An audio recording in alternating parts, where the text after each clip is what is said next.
오래된 나무문에 달린 작은 종이 청가한 소리를 내며 한서연을 맞았다. 그녀는 익숙하게 미소 지으며 문을 닫았다. 바깥, 세상의 소음과 분주함은 두꺼운 문 하나를 사이에 두고 완벽하게 차단되었다.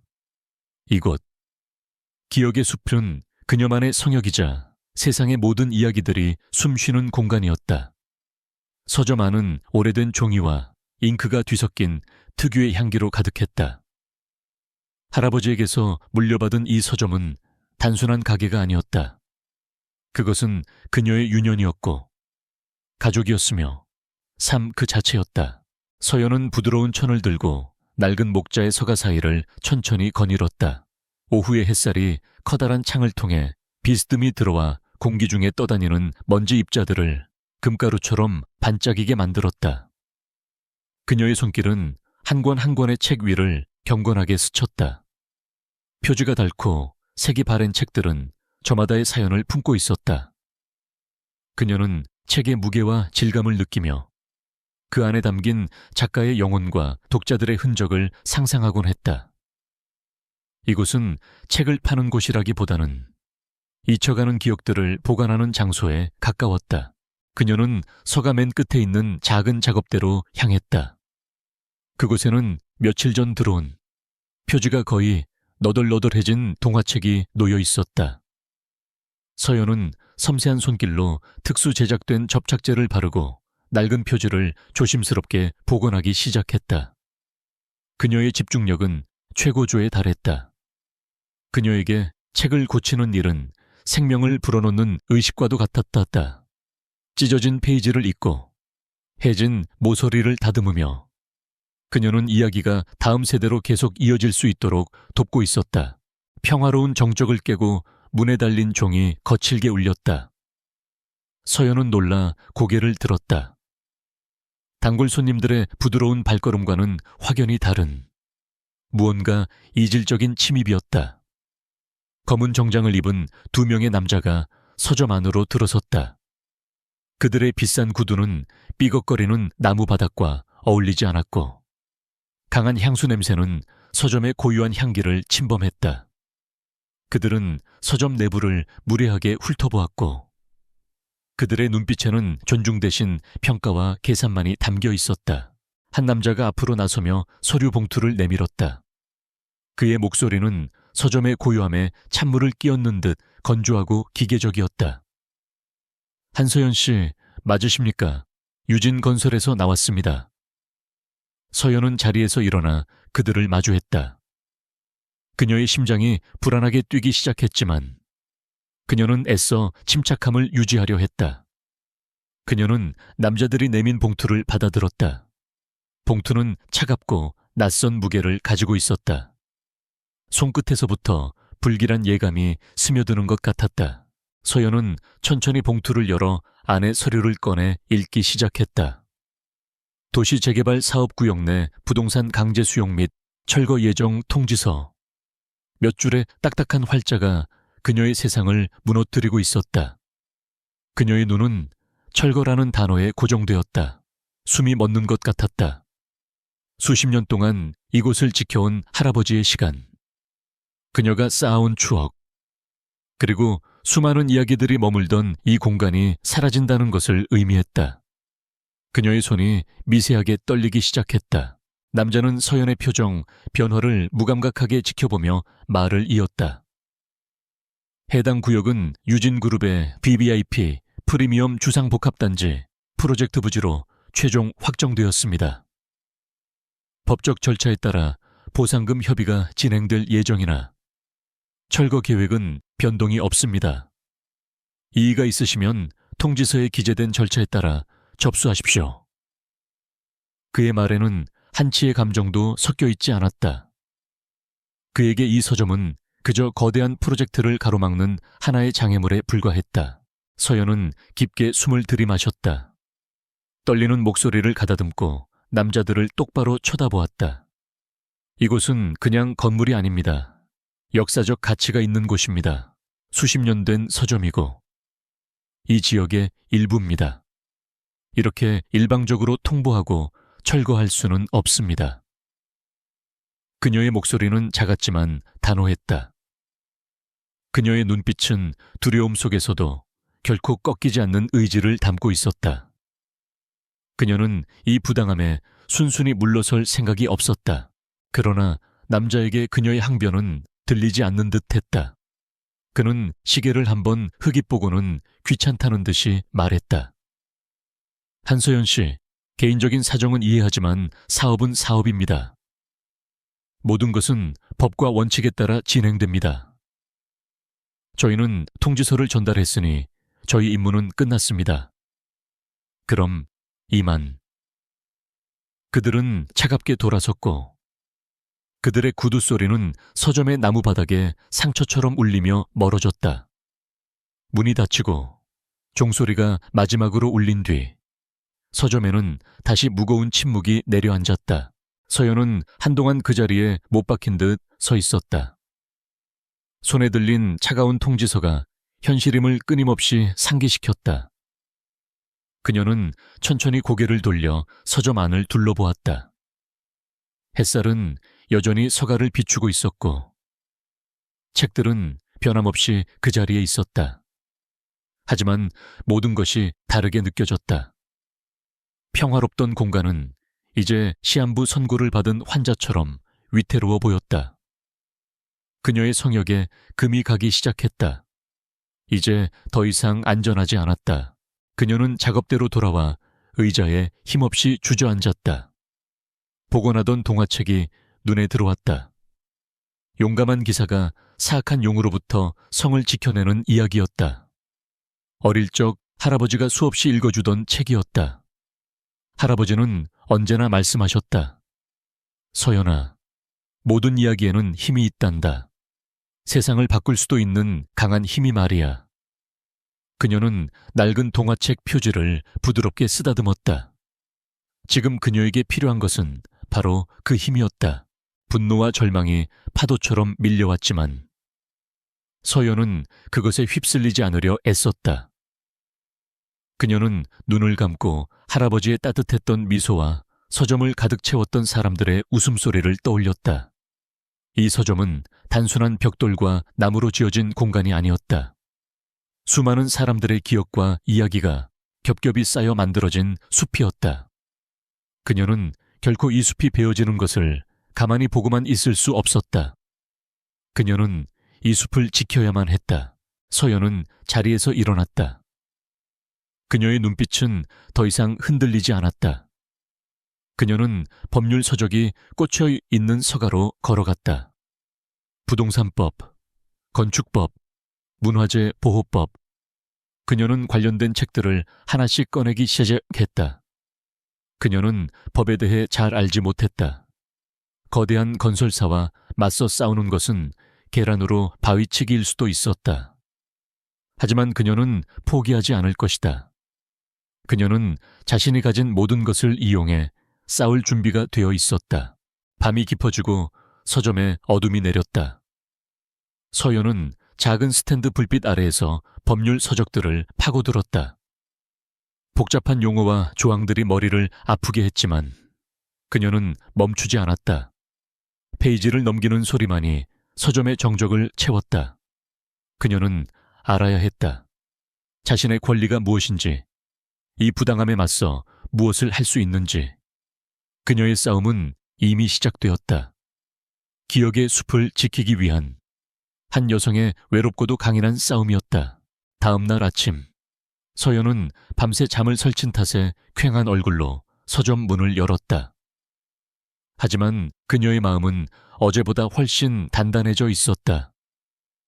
그녀는 변호사에게 연락하고 지역 주민들에게 이 사실을 알리기 시작했다. 몇몇 단골 손님들과 이웃들은 그녀의 편에 서서 함께 분노하고 걱정해 주었다. 그들의 지지는 작지만 큰 힘이 되었다. 그녀는 혼자가 아니었다. 그녀는 이 서점을 사랑하는 사람들과 함께 싸울 것이다.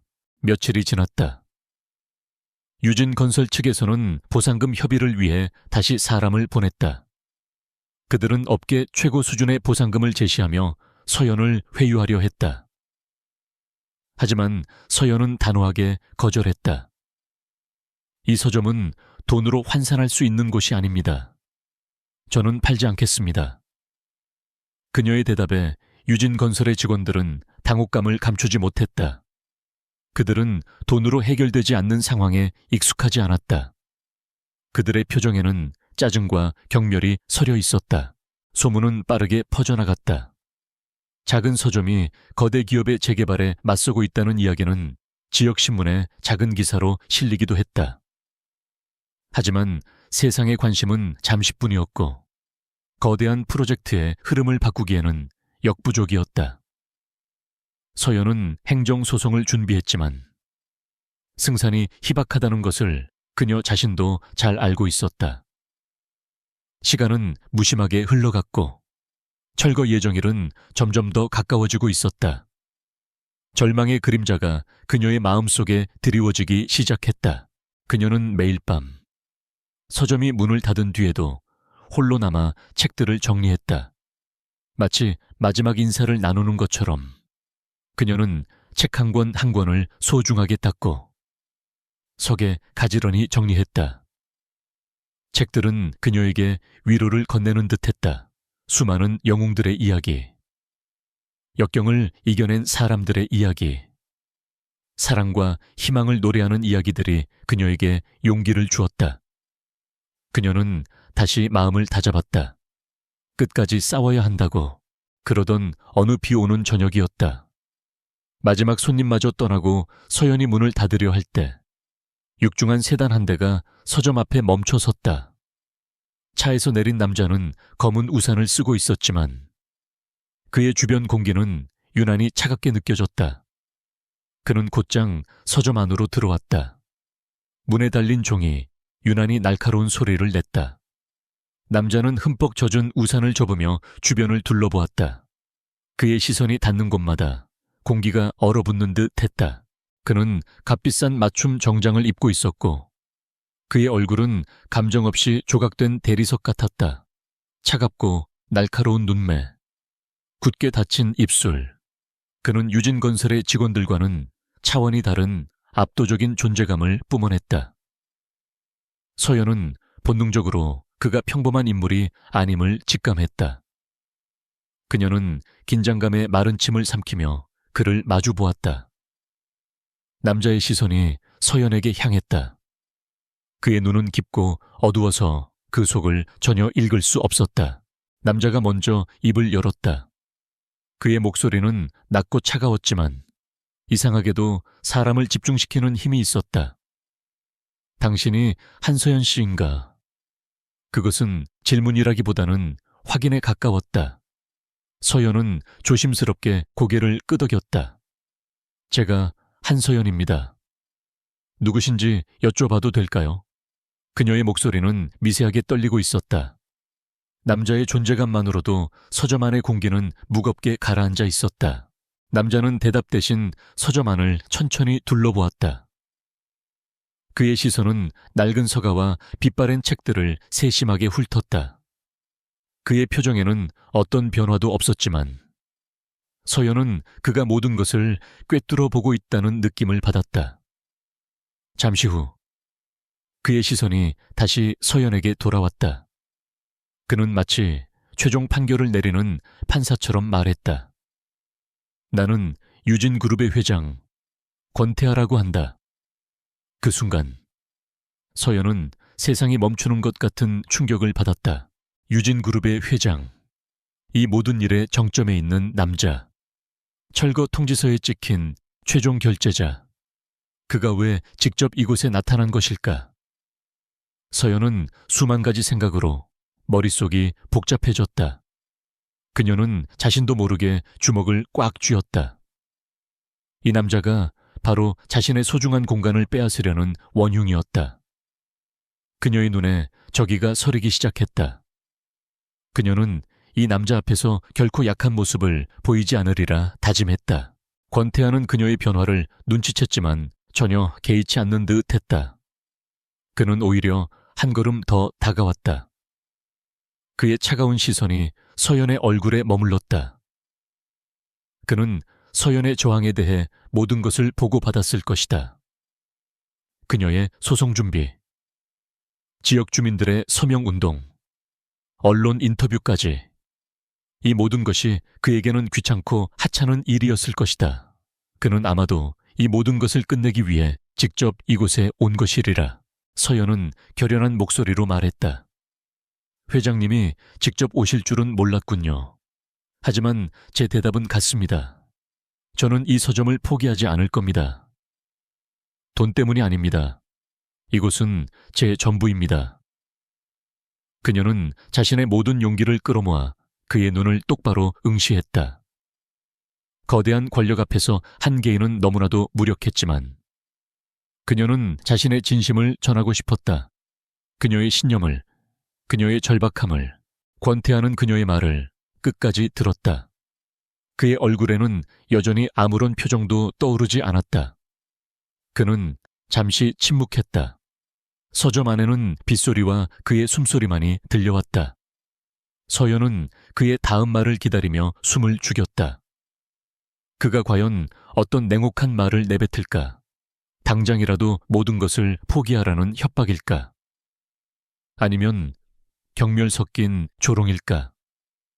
그녀는 어떤 말에도 상처받지 않기 위해 마음의 준비를 단단히 했다. 그러나 그의 입에서 나온 말은 서연이 상상했던 그 어떤 것과도 달랐다. 너무나도 뜻밖의, 너무나도 비현실적인 제안이었다. 권태하는 그녀를 바라보며 마치 날씨 이야기를 하듯 무미건조한 목소리로 말했다. 내 제안을 받아들인다면 이 서점의 철거를 재검토하지.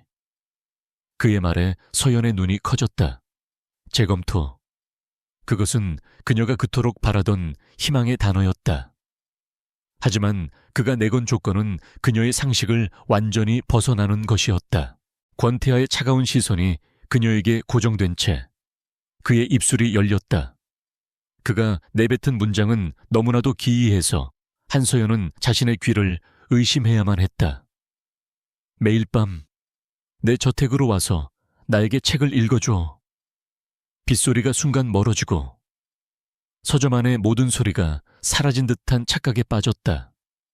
그녀는 그의 말을 이해하기 위해 몇 번이고 되뇌었다. 책을 읽어달라고 이 거대한 그룹의 회장이, 이 모든 것을 파괴하려는 남자가 고작 그런 요구를 하고 있었다. 서연의 얼굴에 떠오른 것은 분노나 두려움이 아닌 순전한 황당함이었다. 그녀는 실소조차 터뜨릴 수 없었다. 지금 농담하시는 겁니까? 그녀의 목소리는 간신히 형태를 유지하고 있었다. 이것은 분명 잔인한 장난일 것이다. 그녀의 절박함을 가지고 노는 권력자가 휘두를 수 있는 가장 비열한 종류의 희롱. 그녀의 마지막 남은 자존심마저 짓밟아 무너뜨리려는 의도가 분명했다.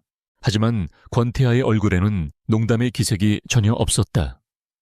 그의 표정은 여전히 얼음장처럼 차가웠고 그의 눈빛은 진지했다.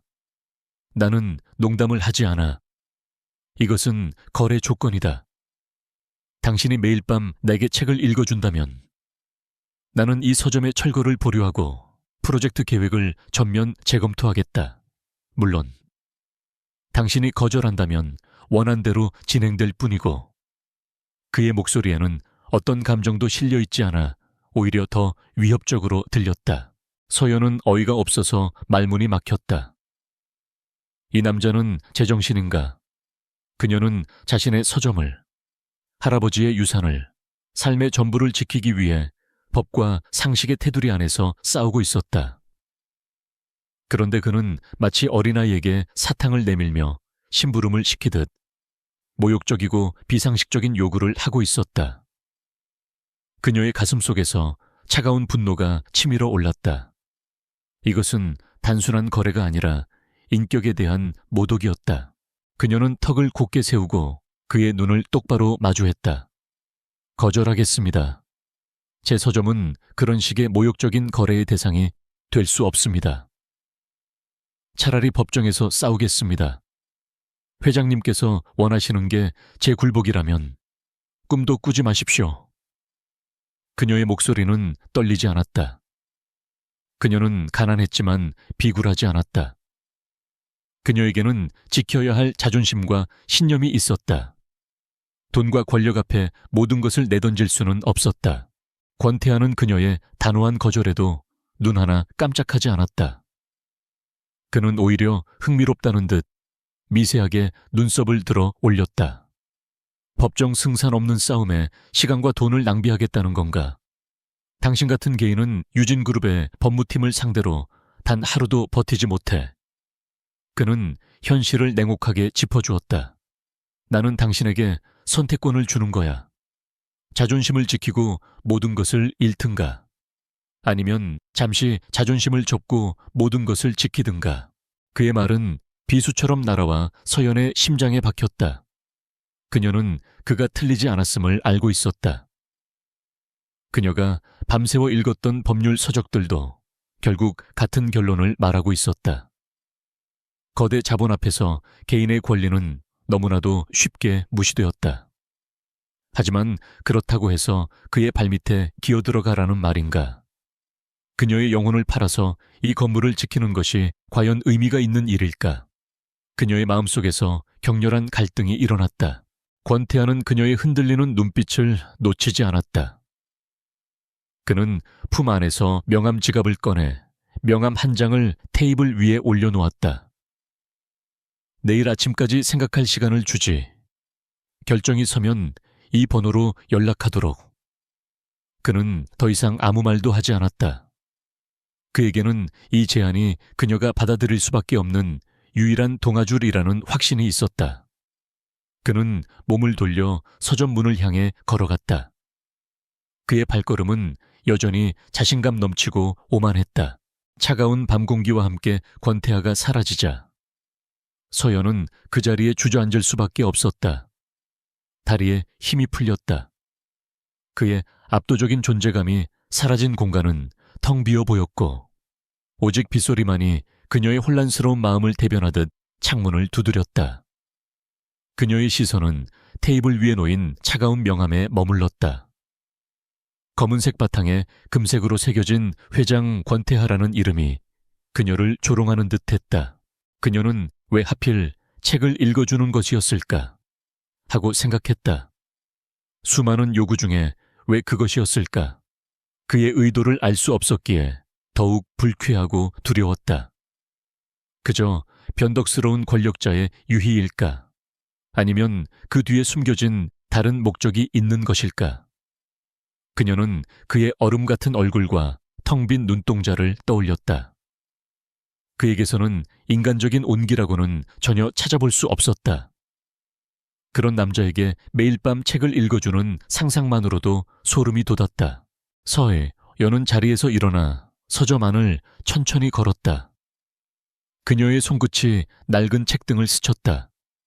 이곳의 모든 것에는 할아버지와의 추억이 깃들어 있었다. 처음 글자를 배웠던 그림책, 할아버지 무릎에 앉아들었던 수많은 모험 이야기, 그녀가 처음으로 손님에게 책을 팔았던 날의 떨림까지. 이 서점은 단순한 공간이 아니었다. 그녀의 정체성이자 뿌리였다. 이것을 읽는다는 것은 그녀의 삶 전체를 부정당하는 것과 같았다. 그녀는 창가에 서서 비 내리는 거리를 바라보았다. 굵은 빗방울이 유리창을 타고 흘러내렸다. 그녀의 눈에서도 뜨거운 눈물이 흘러내렸다. 그녀는 강해지고 싶었지만 현실은 너무나도 가혹했다. 자존심을 지키기 위해 이 모든 것을 잃어버린다면 그녀는 과연 행복할 수 있을까? 텅 빈 폐허 위에서 자신의 신념을 끌어안고 있는 모습은 너무나도 초라하고 비참하게 느껴졌다. 한편 서점을 떠난 권태하는 차 뒷좌석에 앉아 눈을 감고 있었다. 운전기사는 백미러로 그의 상태를 조심스럽게 살폈지만 감히 말을 걸지는 못했다. 권태하는 지독한 불면증에 시달리고 있었다. 수년 동안 그는 단 하루도 편안하게 잠을 자 본 적이 없었다. 최고의 의사들, 값비싼 약들, 온갖 종류의 치료법도 모두 소용없었다. 그의 밤은 언제나 지옥 같은 고통과 피로의 연속이었다. 그가 한서연이라는 여자를 알게 된 것은 우연이었다. 프로젝트에 반대하는 지역 주민 인터뷰 영상에서였다. 작은 서점 주인이라고 자신을 소개한 여자는 차분하지만 힘있는 목소리로 서점의 가치에 대해 이야기하고 있었다. 그 순간 권태하는 자신도 모르게 그녀의 목소리에 집중했다. 시끄러운 소음 같았던 세상의 모든 소리 속에서 유독 그녀의 목소리만이 그의 귀에 명확하게 들려왔다. 그 목소리에는 이상한 안정감이 있었다. 그는 비서를 시켜 그녀에 대한 모든 것을 조사하게 했다. 그리고 오늘 그는 직접 그녀를 찾아갔다. 그의 행동은 지극히 충동적이고 비합리적이었다. 하지만 그는 지푸라기라도 잡는 심정이었다. 혹시라도, 아주 만약에라도 저 여자의 목소리가 자신의 지독한 불면증을 잠재워 줄 수 있지 않을까 하는 신락 같은 희망. 그에게 그녀는 구원일 수도, 혹은 또 다른 실망일 수도 있었다. 그의 제안은 비즈니스맨으로서의 계산이 아닌 한 채 할아버지의 낡은 책상에 앉아 있었다. 책상 위에는 그녀가 밤새 씨름했던 법률 서적들과 차갑게 식어버린 찻잔이 놓여 있었다. 그녀는 권태아가 두고 간 명함을 손가락으로 만지작거렸다. 매끄러운 종이의 감촉이 소름 끼치도록 차갑게 느껴졌다. 이 작은 종이 한 장이 그녀의 운명을 결정할 칼자루처럼 보였다. 그녀는 자신의 영혼을 팔아야 하는가? 아니면 모든 것을 잃는 한이 있더라도 자존심을 지켜야 하는가? 그녀는 책상 서랍을 열어 낡은 앨범을 꺼냈다. 앨범의 첫 장에는 젊은 시절의 할아버지가 서점 간판 아래에서 환하게 웃고 있는 흑백 사진이 있었다. 기억의 숲이라는 간판은 지금과 똑같은 모습이었다. 할아버지는 언제나 이곳이 단순히 책을 파는 곳이 아니라 사람들의 기억과 이야기가 모여 숲을 이루는 곳이라고 말씀하셨다. 그녀는 사진 속 할아버지의 따뜻한 눈빛을 바라보았다. 할아버지라면 이런 상황에서 어떻게 하셨을까? 아마 할아버지는 싸우라고 하셨을 것이다. 하지만 결코 무모하게 부딪혀 부서지라고는 하지 않으셨을 것이다. 할아버지는 지혜로운 분이셨다. 그는 언제나 강한 적 앞에서는 때로는 몸을 숙일 줄도 알아야 한다고 가르치셨다. 가장 중요한 것을 지키기 위해서라면 사소한 자존심은 버릴 줄도 알아야 한다고. 그녀에게 지금 가장 중요한 것은 바로 이 기억의 숲 그 자체였다.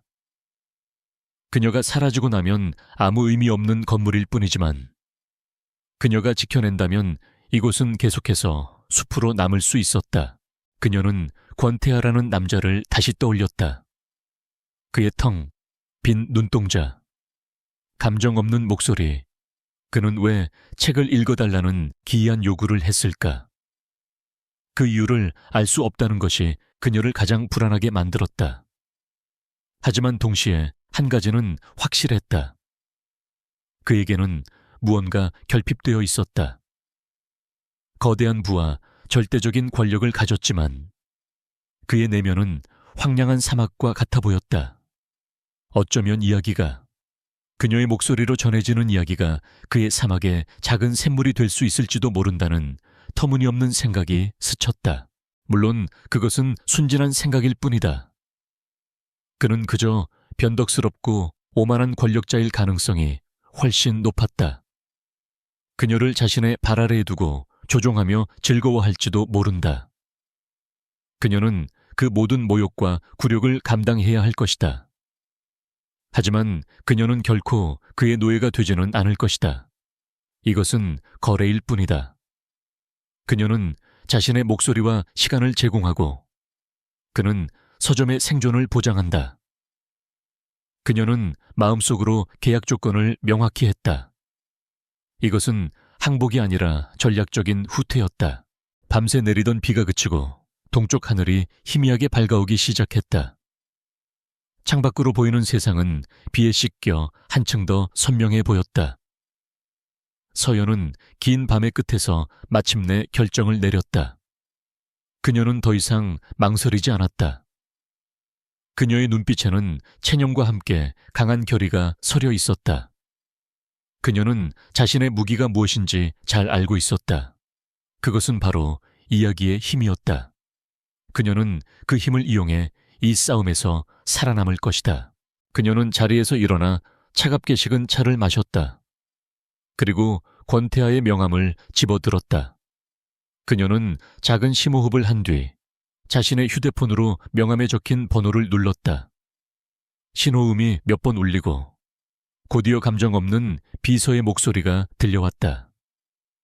회장님, 비서실입니다. 서연은 잠시 숨을 골랐다. 그녀의 심장이 세차게 뛰었지만 목소리만은 흔들리지 않도록 온 신경을 집중했다. 한서연입니다. 어제 방문하셨던 기억의 숲 서점 주인입니다. 그녀는 최대한 사무적인 톤을 유지하려 애썼다. 수화기 너머에서 잠시 정적이 흘렀다. 비서는 아마 회장에게서 미리 언지를 받았을 것이다. 곧이어 비서는 기계적인 목소리로 물었다. 네. 한서연 씨, 용건을 말씀해 주십시오. 이제 돌이킬 수 없었다. 그녀는 눈을 질끈 감았다가 떴다. 그녀의 눈앞에 사랑하는 서점의 모습이 아른거렸다. 그녀는 마침내 입을 열었다. 그녀의 목소리는 놀라울 정도로 차분하고 단단했다. 권태하 회장님께 전해 주십시오. 어젯밤 회장님께서 하신 제안을 받아들이겠습니다. 그 말을 내뱉는 순간 그녀는 자신의 어깨에 무거운 짐이 올려지는 것을 느꼈다. 하지만 동시에 그녀는 이 싸움에서 첫 번째 발을 내디뎠다는 것을 직감했다. 이것은 굴복이 아닌 새로운 시작이었다. 그녀는 자신의 숲을 지키기 위해 이제 적의 심장부로 직접 걸어 들어갈 것이다. 다음 날 저녁, 약속된 시간이 되자 거짓말처럼 검은색 세단 한 대가 서점 앞에 멈춰 섰다.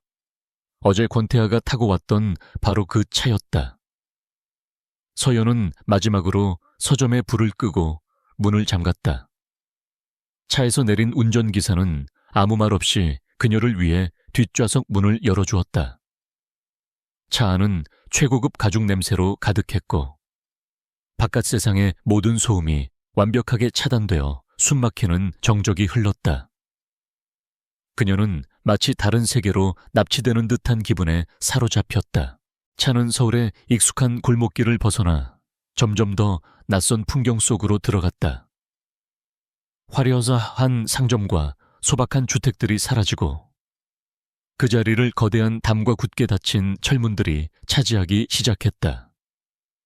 한참을 달린 차는 마침내 상이슬게 위치한 거대한 저택의 문 앞에서 멈췄다. 철문이 소리 없이 열리고 차는 길게 뻗은 정원을 따라 안으로 들어갔다. 저택은 마치 현대 미술관처럼 직선적이고 미니멀한 디자인이었지만 어딘지 모르게 차갑고 위압적인 느낌을 주었다. 집사로 보이는 중년의 여성이 현관에서 그녀를 맞았다. 그녀 역시 운전기사처럼 표정 없이 정중했다. 한서연 씨 되시죠? 기다리고 있었습니다. 이쪽으로 오시죠. 그녀는 서연을 안내하며 저택 내부로 이끌었다. 내부는 온통 흰색과 회색 톤으로 꾸며져 있었고 넓은 공간을 채운 미니멀한 가구들은 사람의 온기보다는 전시품에 가까워 보였다. 거대한 통유리창 너머로 잘 가꿔진 정원이 보였지만 그마저도 인공적인 아름다움으로 느껴졌다. 그녀가 도착한 곳은 저택의 서재였다. 서연은 그 규모에 압도당했다. 2층 높이의 천장까지 닿는 거대한 책장이 벽면을 가득 채우고 있었다. 하지만 그녀의 서점과는 달리 이곳의 책들은 마치 한 번도 사람의 손을 타지 않은 것처럼 너무나도 깨끗하고 반듯했다. 책들은 장식품처럼 그 자리를 지키고 있을 뿐 어떤 이야기도 속삭여주지 않았다. 방 한가운데에는 거대한 책상과 가죽 소파가 놓여 있었고 불 꺼진 벽난로는 휑한 입을 벌리고 있었다. 권태하가 그곳에 있었다. 그는 소파에 앉아 서류를 보고 있다가 서연이 들어서자 천천히 고개를 들었다. 오늘은 정장이 아닌 편안한 스웨터 차림이었지만 그의 눈빛은 여전히 차갑고 날카로웠다. 그는 손짓으로 그녀에게 맞은편 소파를 가리켰다. 서연은 조심스럽게 소파에 앉았다. 푹신한 소파는 불편할 정도로 그녀의 몸을 감쌌다. 둘 사이에는 무거운 침묵이 흘렀다. 권태아가 먼저 입을 열었다.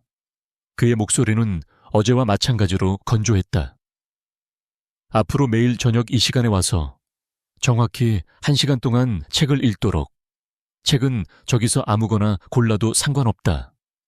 그의 시선이 책장을 향했다. 쓸데없는 질문은 하지 말고 정해진 시간이 되면 읽기를 멈추고 돌아가면 된다. 내 말 이해했나? 그는 거래 조건을 다시 한번 명확히 했다. 이것은 소통이 아닌 일방적인 지시였다. 서연은 고개를 끄덕였다. 그녀는 불필요한 말을 섞고 싶지 않았다. 그녀는 자리에서 일어나 거대한 책장으로 다가갔다. 수많은 책들 앞에서 그녀는 잠시 망설였다. 어떤 책을 골라야 할까? 그녀의 손가락이 책등을 천천히 훑었다. 대부분이 경제, 경영서적이나 고전 철학서들이었다. 그의 성격을 닮은 책들이었다. 그녀는 그에게 어떤 이야기를 들려줘야 할지 고민했다. 이 차가운 남자에게 위로가 될 만한 이야기가 과연 존재할까? 그녀는 책장 한쪽 구석에서 낡아 보이지 않는 비교적 깨끗한 문학 전집을 발견했다. 그녀는 그 중에서 헤르만 헤세의 데미안을 꺼내 들었다. 자신만의 세계를 깨고 나와 진정한 자아를 찾아가는 한 소년의 성장 이야기. 어쩌면 이 이야기가 그의 철벽 같은 자아에 작은 균열이라도 낼 수 있지 않을까 하는 신랏 같은 희망에서였다. 그녀는 책을 들고 다시 소파로 돌아와 앉았다. 권태아는 아무 말 없이 그녀를 지켜보고 있었다. 그의 시선은 집요했고 마치 그녀의 모든 것을 꿰뚫어 보는 듯했다. 서연은 긴장감에 마른 침을 삼켰다. 그녀는 책의 첫 페이지를 펼쳤다. 잠시 심호흡을 하며 마음을 가다듬었다. 그리고 마침내 그녀는 조심스럽게 입을 열어 이야기를 시작했다. 그녀의 목소리는 처음에는 미세하게 떨렸지만 곧 안정을 되찾고 서재의 넓은 공간을 차분하게 채워나갔다. 내 속에서 솟아나오려는 것, 바로 그것을 나는 살아보려 했다. 왜 그것이 그토록 어려웠을까? 그녀의 맑은 음성이 정적을 깨고 울려 퍼졌다. 그녀는 이야기에 완전히 몰입하려 애썼다. 지금 이곳은 차가운 서재가 아니고 그녀 앞에는 냉혹한 회장이 앉아있는 것이 아니라고 스스로에게 최면을 걸었다. 오직 이야기와 그 이야기를 듣는 단 한 사람의 청중만이 존재할 뿐이라고. 권태아는 처음에는 팔짱을 낀 채 비판적인 자세로 그녀의 목소리를 듣고 있었다. 그의 얼굴은 여전히 무표정했고 그의 눈은 감겨있지 않았다. 그는 마치 값비싼 오디오 시스템의 성능을 테스트하는 것처럼 그녀의 목소리의 톤, 속도, 발음 하나하나를 분석하는 듯했다. 서연은 그의 날카로운 시선에 온몸이 굳는 것 같았지만 프로답게 감정을 숨기고 낭독을 이어갔다. 그녀는 흔들리지 않았다. 시간이 조금 흐르자 서연은 미세한 변화를 감지했다. 권태아의 굳게 담은 입술이 아주 약간 풀리고 그의 미간에 잡혀있던 희미한 주름이 옅어졌다. 그는 여전히 눈을 감지 않았지만 그의 시선은 더 이상 그녀를 향해 있지 않았다. 그의 눈은 허공의 한 점을 응시하고 있었고 그 안에는 깊은 고뇌와 피로감이 서려 있었다. 마치 그녀의 목소리가 그의 의식 깊은 곳에 있는 무언가를 건드리고 있는 듯했다. 서연은 계속해서 책을 읽어 내려갔다. 그녀의 목소리는 점점 더 부드럽고 편안해졌다. 그녀는 이야기의 흐름에 몸을 맡겼다. 에밀 싱클레어의 고독과 방황, 데미안과의 만남, 그리고 알을 깨고 나오려는 새의 투쟁. 그 모든 감정들이 그녀의 목소리를 통해 생생하게 살아났다. 그녀는 권태아가 이 이야기 속에서 작은 위안이라도 찾기를 바랐다. 그 순간 그녀는 보았다. 권태아가 자신도 모르게 눈을 감는 것을. 그의 몸을 감싸고 있던 팽팽한 긴장감이 눈에 띄게 누그러졌다.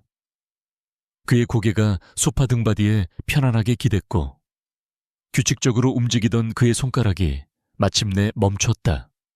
그는 잠든 것이 아니었다. 하지만 그는 분명 아주 잠시 동안이나마 자신을 짓누르던 모든 것으로부터 해방된 것처럼 보였다. 그 모습은 서연에게 작은 충격을 주었다. 철옹성 같던 남자의 무방비한 모습.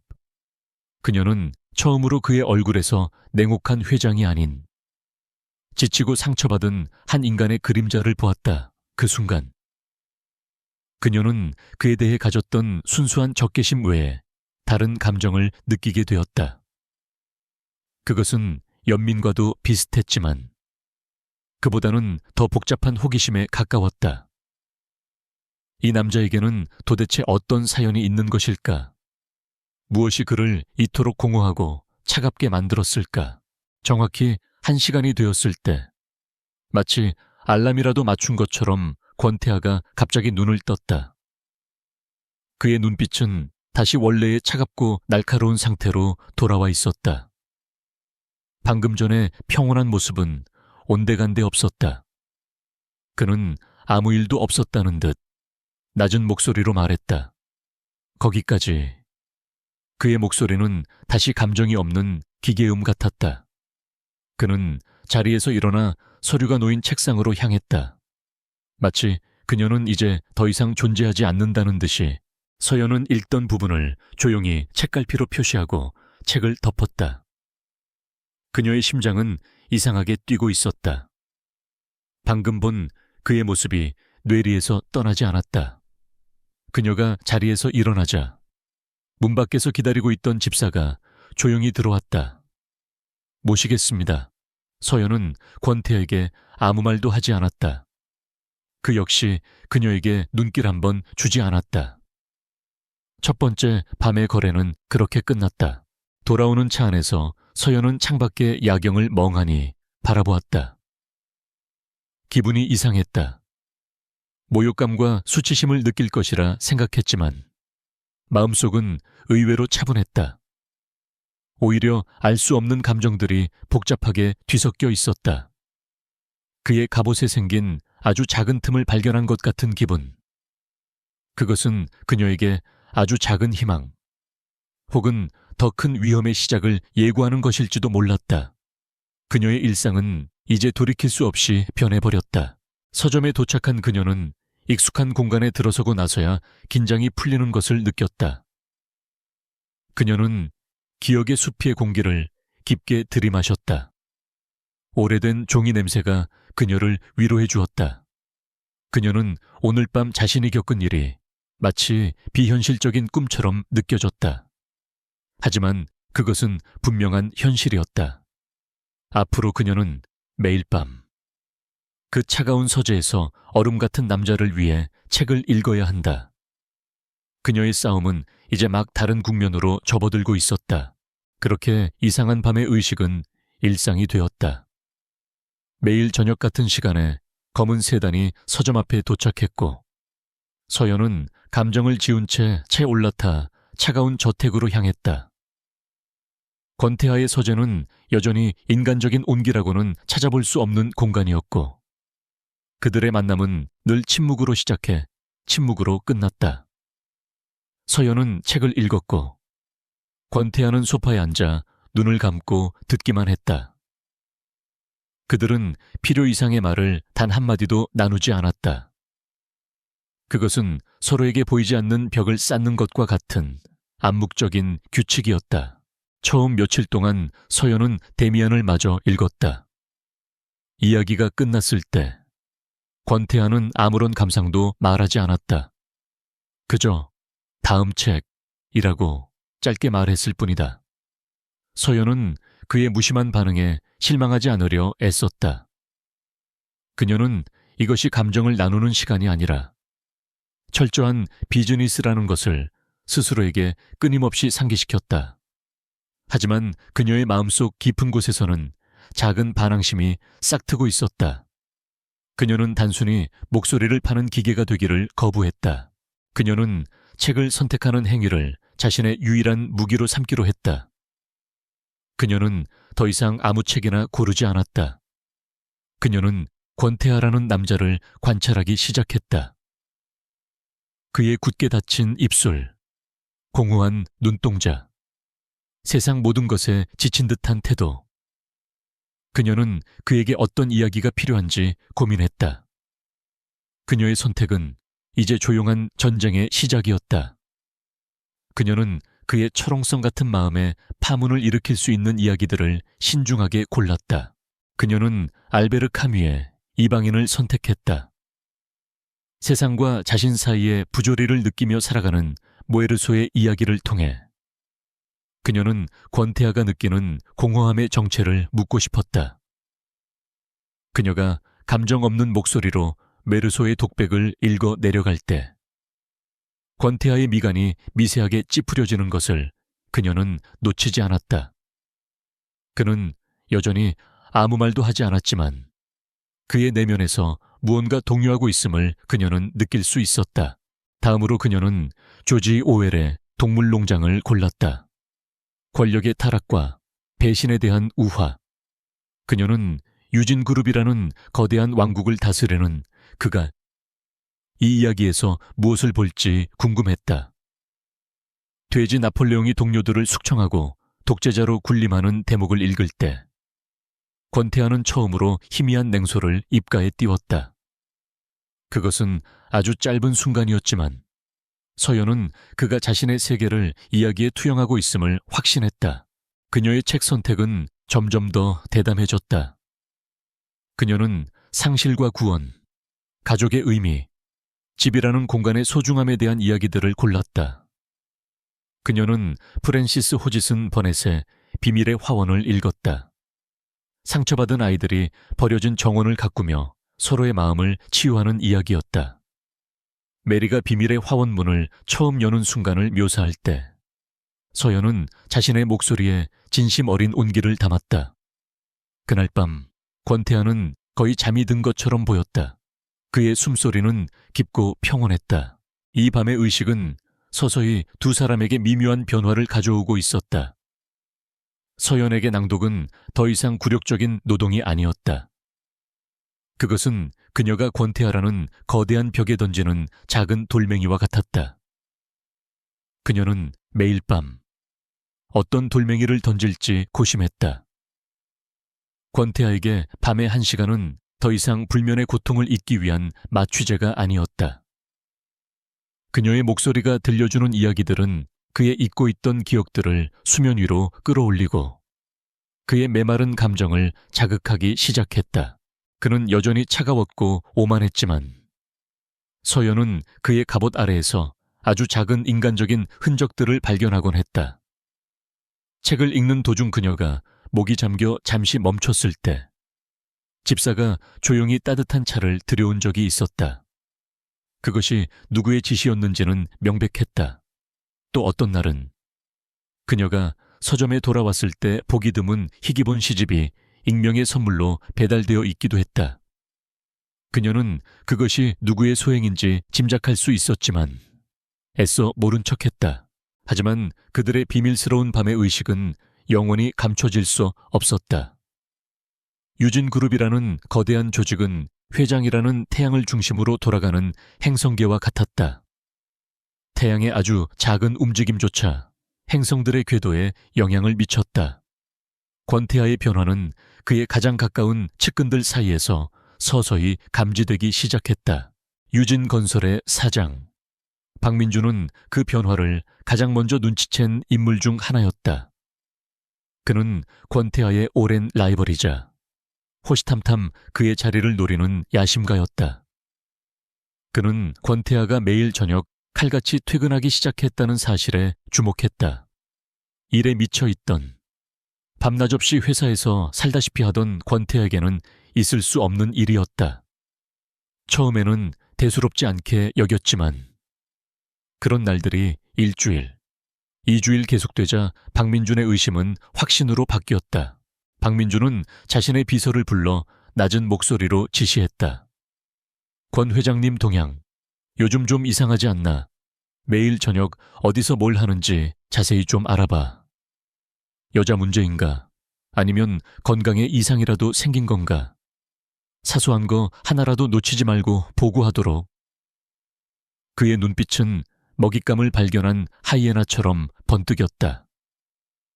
그는 권태하의 약점을 찾아내 그것을 물어뜯을 준비가 되어 있었다. 며칠 후 비서가 조심스럽게 보고서를 들고 왔다.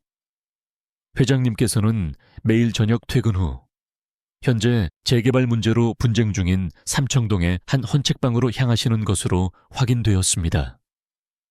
그리고 약 1시간 뒤에 그곳에 여주인을 태워 자택으로 가십니다.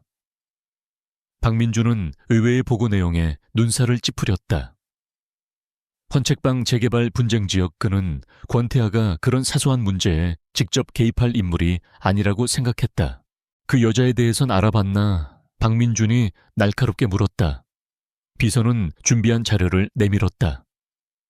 이름은 한서연, 나이는 32, 할아버지에게서 서점을 물려받아 운영 중입니다. 재개발 반대 운동의 중심인물로 현재 행정소송을 준비하고 있습니다. 특이한 점은 며칠 전부터 소송 준비를 위한 모든 활동을 중단했다는 것입니다. 박민준은 한서연의 사진을 내려다보았다. 수수하고 단아한 인상의 여자였다. 권태하가 평소 만나던 화려한 여자들과는 거리가 멀었다.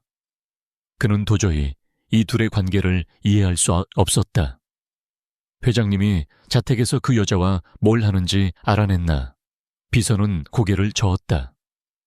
그것까지는 확인이 불가능했습니다. 회장님 자택의 보안은 완벽해서 내부 정보는 전혀 파악할 수 없었습니다. 박민준은 턱을 쓰다듬으며 생각에 잠겼다. 권태하가 저 여자에게 단단히 발목을 잡힌 것이 분명했다. 어쩌면 재개발 프로젝트와 관련된 약점일 수도 있고 혹은 단순한 치정 문제일 수도 있었다. 어느 쪽이든 그에게는 좋은 기회였다. 그는 비릿한 미소를 지으며 비서에게 말했다. 계속 감시해. 그리고 그 헌책방, 우리가 직접 한번 손을 봐줄 필요가 있겠어. 회장님께서 너무 사적인 감정에 치우쳐 공적인 일을 그르치시지 않도록 우리가 도와드려야지. 그의 목소리에는 차가운 도끼가 서려 있었다. 그 무렵 서연은 자신들을 둘러싼 위험을 전혀 감지하지 못한 채 밤의 낭독에 점점 더 깊이 빠져들고 있었다.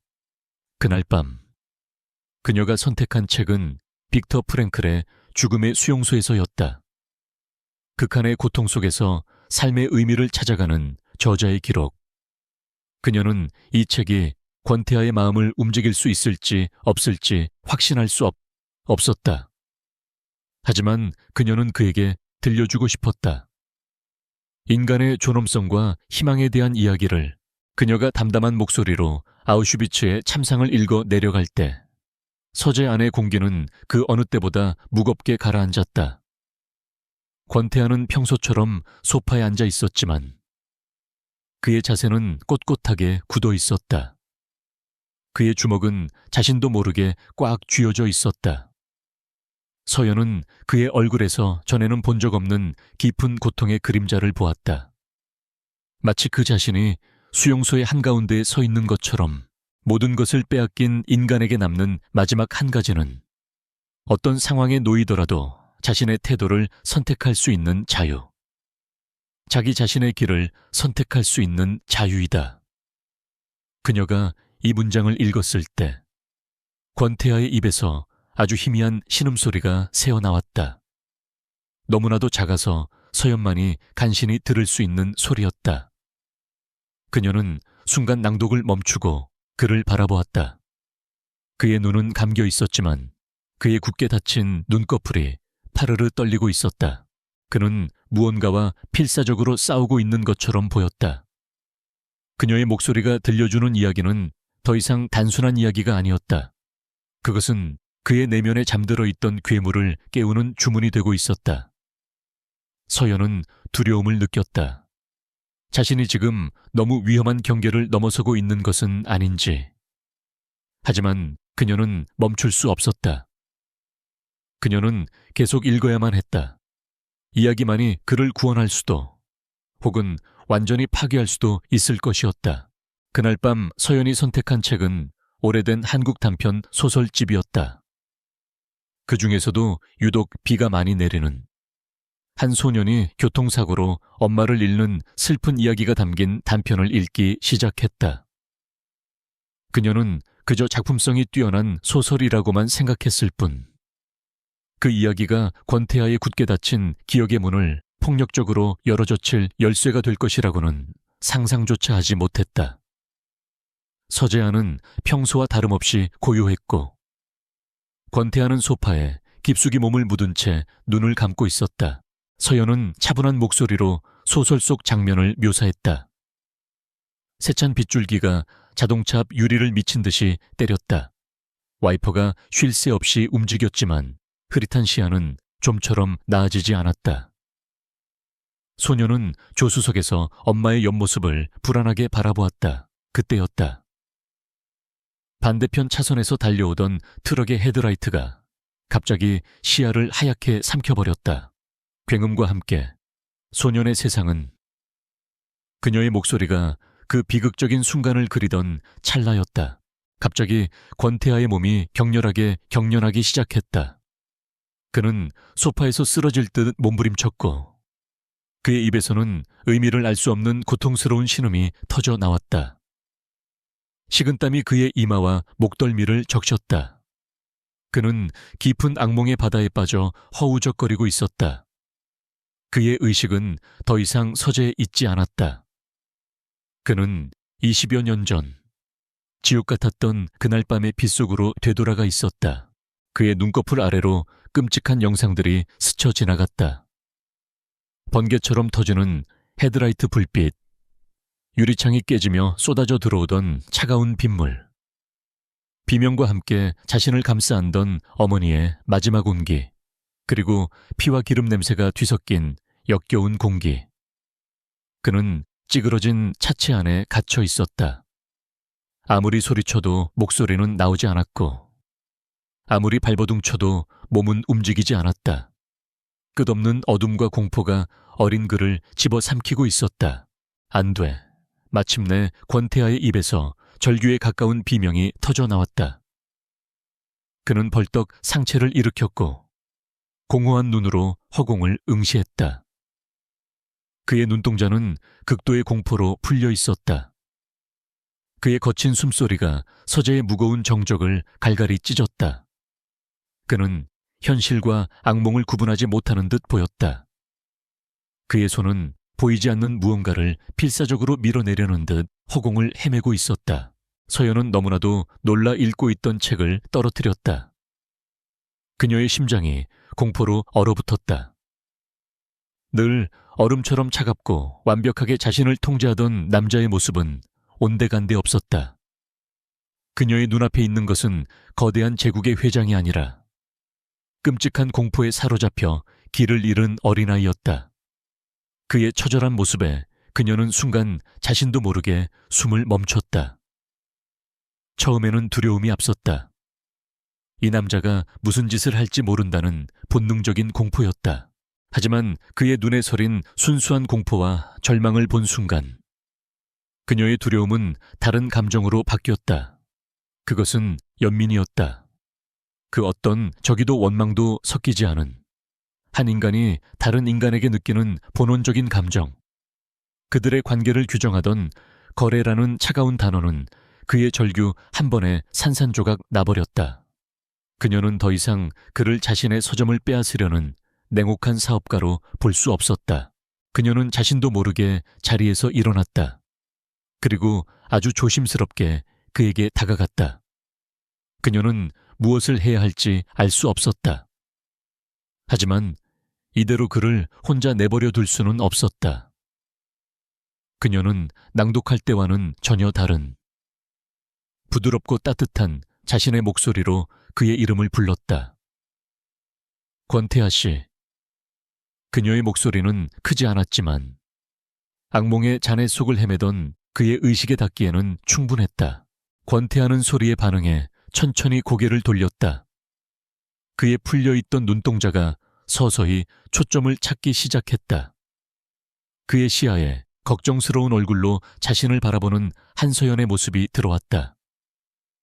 그녀의 목소리는 그를 지옥 같은 과거로부터 현실로 끌어당기는 유일한 밧줄이었다. 그는 여전히 거칠게 숨을 몰아쉬었지만 그의 몸을 지배하던 격렬한 떨림은 조금씩 잦아들기 시작했다.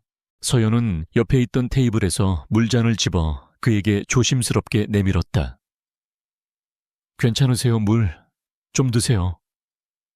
그녀의 행동에는 어떤 계산도 없었다. 그것은 그저 고통받는 사람을 향한 본능적인 위로의 손길이었다. 권태하는 잠시 멍하니 그녀의 손에 들린 물잔을 바라보았다.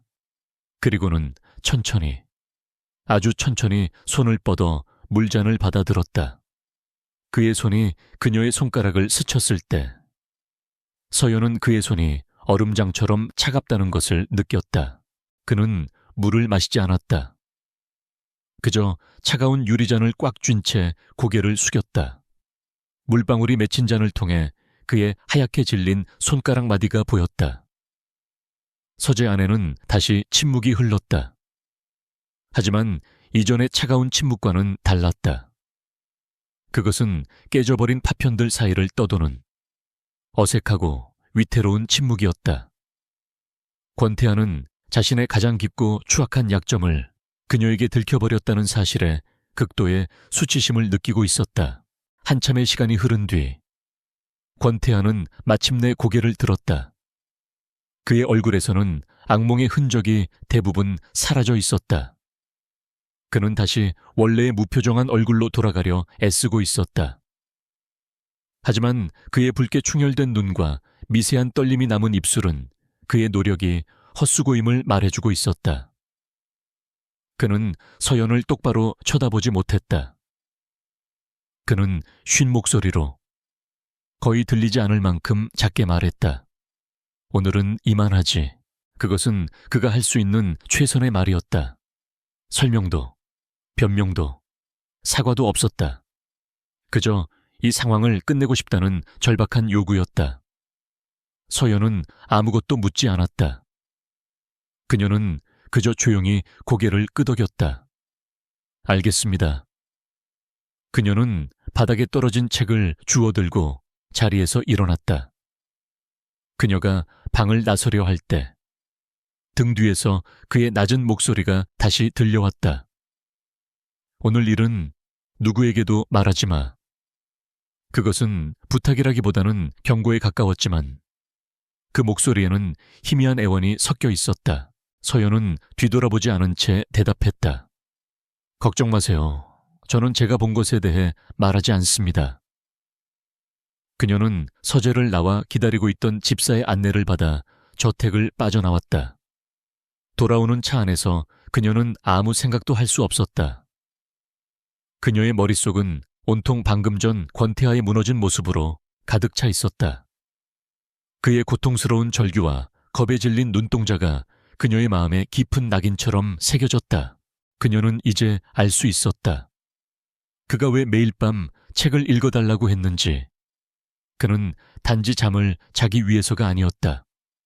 그는 자신의 내면을 지배하는 괴물로부터 도망치기 위해 이야기라는 다른 세계로 피신하고 싶었던 것이다. 그리고 그녀의 목소리는 그 도피를 위한 유일한 안내자였다. 그녀의 역할은 생각보다 훨씬 더 중요하고 위험한 것이었다. 서점에 도착했을 때 그녀는 마치 긴 여행에서 돌아온 것처럼 피곤했다. 그녀는 문을 열고 안으로 들어서자마자 그 자리에 주저앉았다. 익숙한 책 냄새가 그녀의 지친 마음을 부드럽게 감쌌다. 오늘 밤을 기점으로 모든 것이 변해버렸다. 그와 그녀 사이의 역학관계는 완전히 뒤바뀌었다. 그는 더 이상 절대적인 권력자가 아니었고 그녀는 더 이상 무력한 피해자가 아니었다. 그들은 이제 서로의 가장 깊은 비밀과 약점을 공유한 공범자가 되었다. 서연은 앞으로 이 관계가 어떻게 변해갈지 두려웠다. 하지만 동시에 그녀는 어두운 터널 속에서 아주 작은 빗줄기를 본 것 같은 기분이 들었다. 어쩌면 그녀의 이야기가 저 상처 입은 남자를 구원할 수 있을지도 모른다는 아주 작고 위험한 희망이었다. 그녀는 자신의 운명이 이 서점의 운명과 함께 그의 운명과도 깊게 얽혀버렸음을 직감했다. 악몽의 밤 이후 서재의 공기는 미묘하게 변해 있었다. 권태아와 한서연 사이에는 이전보다 더 두꺼운 벽이 생긴 것 같기도, 혹은 아주 얇은 유리벽 하나만 남은 것 같기도 한 기묘한 긴장감이 흘렀다. 그는 그날 밤의 일에 대해 한마디도 꺼내지 않았고 그녀 역시 아무것도 묻지 않았다. 하지만 그들은 서로를 이전과 같은 방식으로 대할 수 없었다. 그는 더 이상 절대적인 포식자가 아니었고 그녀는 더 이상 무력한 피식자가 아니었다.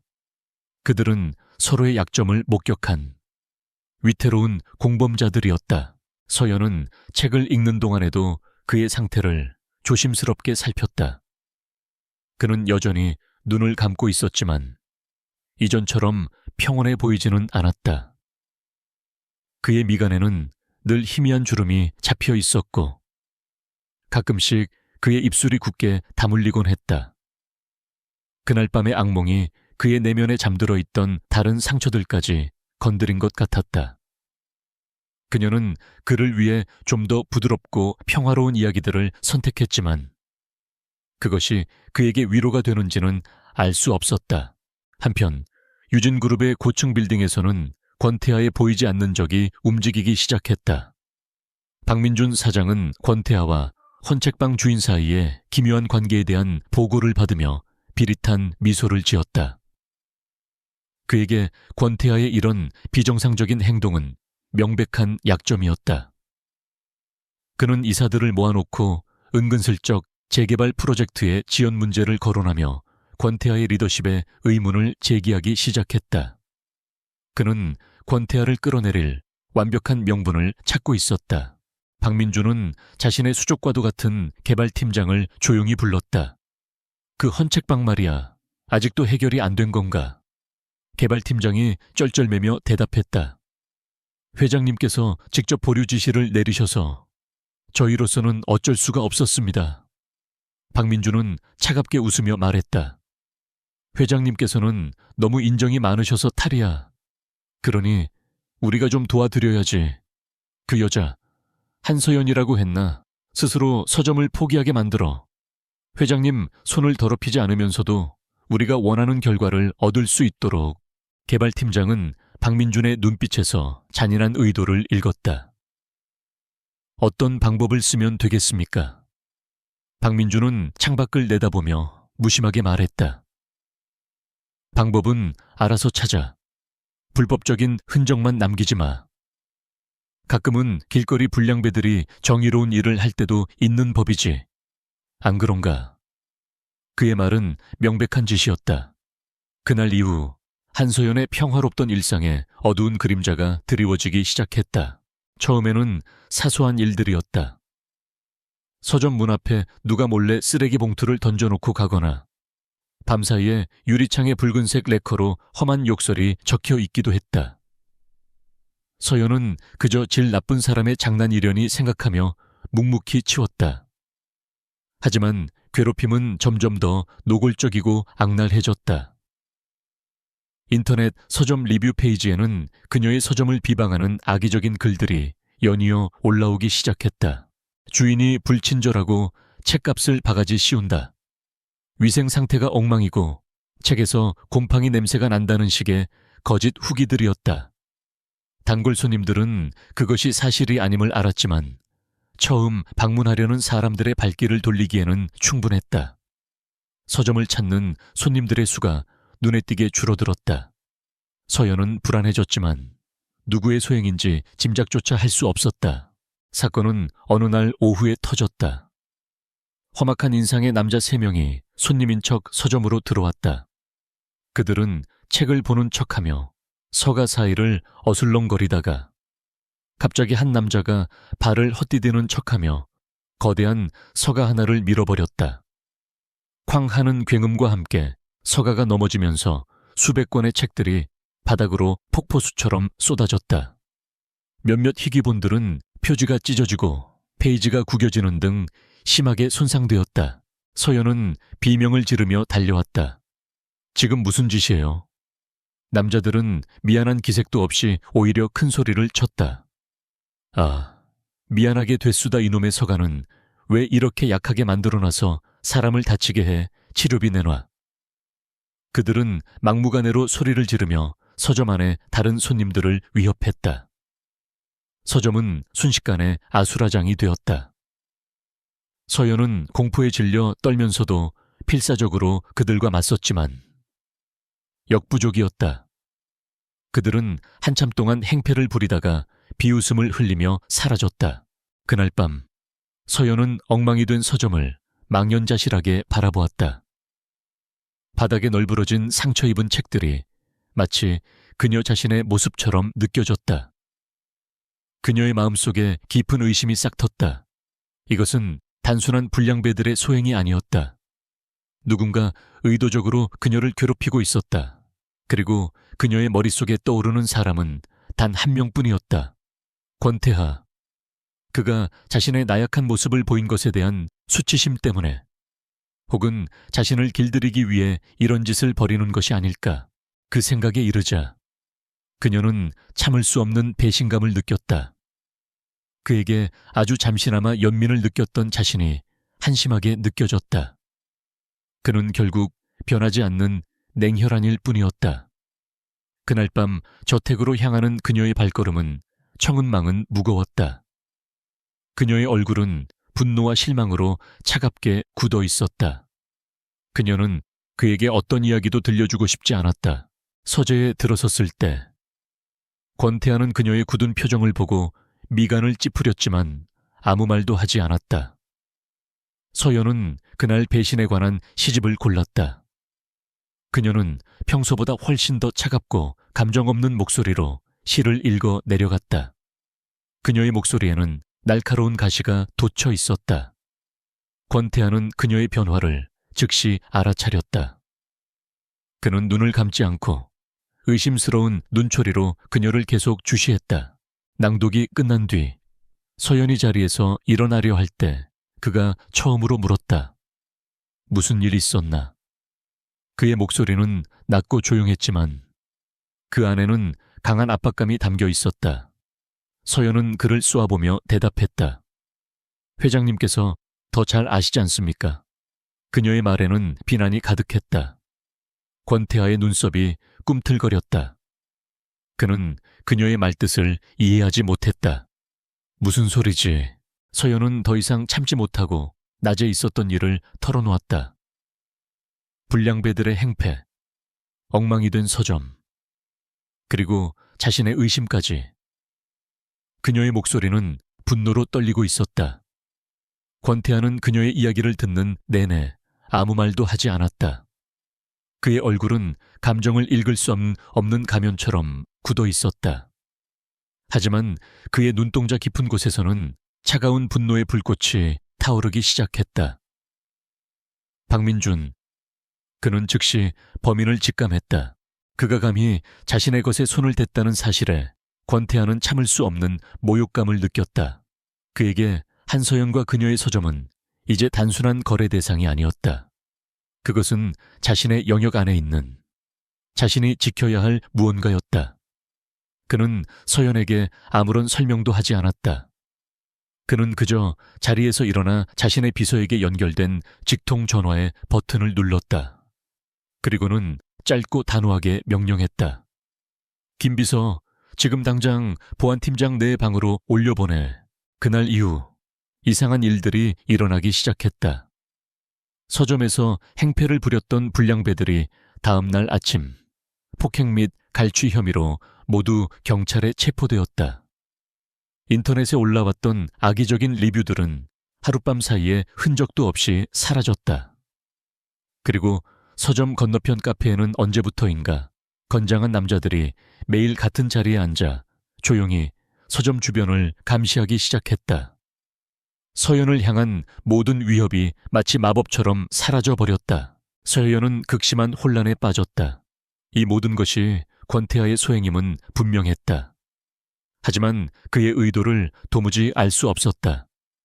그는 병을 주고 약을 주는 것인가, 그녀를 괴롭혔다가 다시 그녀를 보호하는 이 모순적인 행동은 대체 무엇을 의미하는가? 그녀는 그가 벌이는 이 기묘한 게임의 한가운데서 어찌할 바를 몰랐다. 그녀와 그 사이의 관계는 이제 한층 더 복잡해졌다. 그는 더 이상 단순한 가해자나 계약자가 아니었다.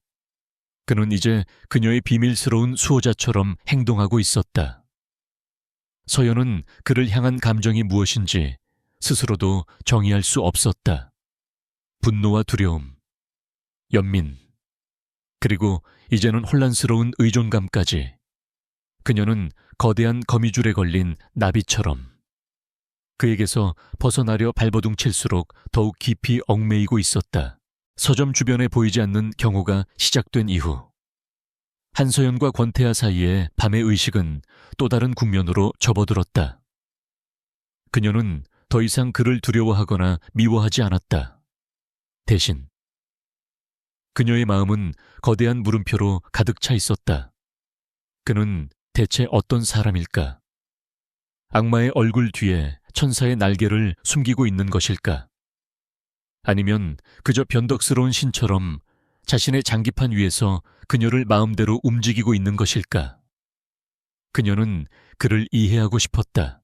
이해를 위한 첫걸음은 언제나 이야기에서 시작되었다. 그녀는 그날 밤 아주 특별한 책 한 권을 골랐다. 그것은 전 세계인의 사랑을 받는 생텍 쥐페리의 어린 왕자였다. 어른들의 딱딱한 세계에 지쳐버린 조종사와 자기 별의 장미 한 송이를 지키기 위해 우주를 여행하는 어린 왕자의 이야기.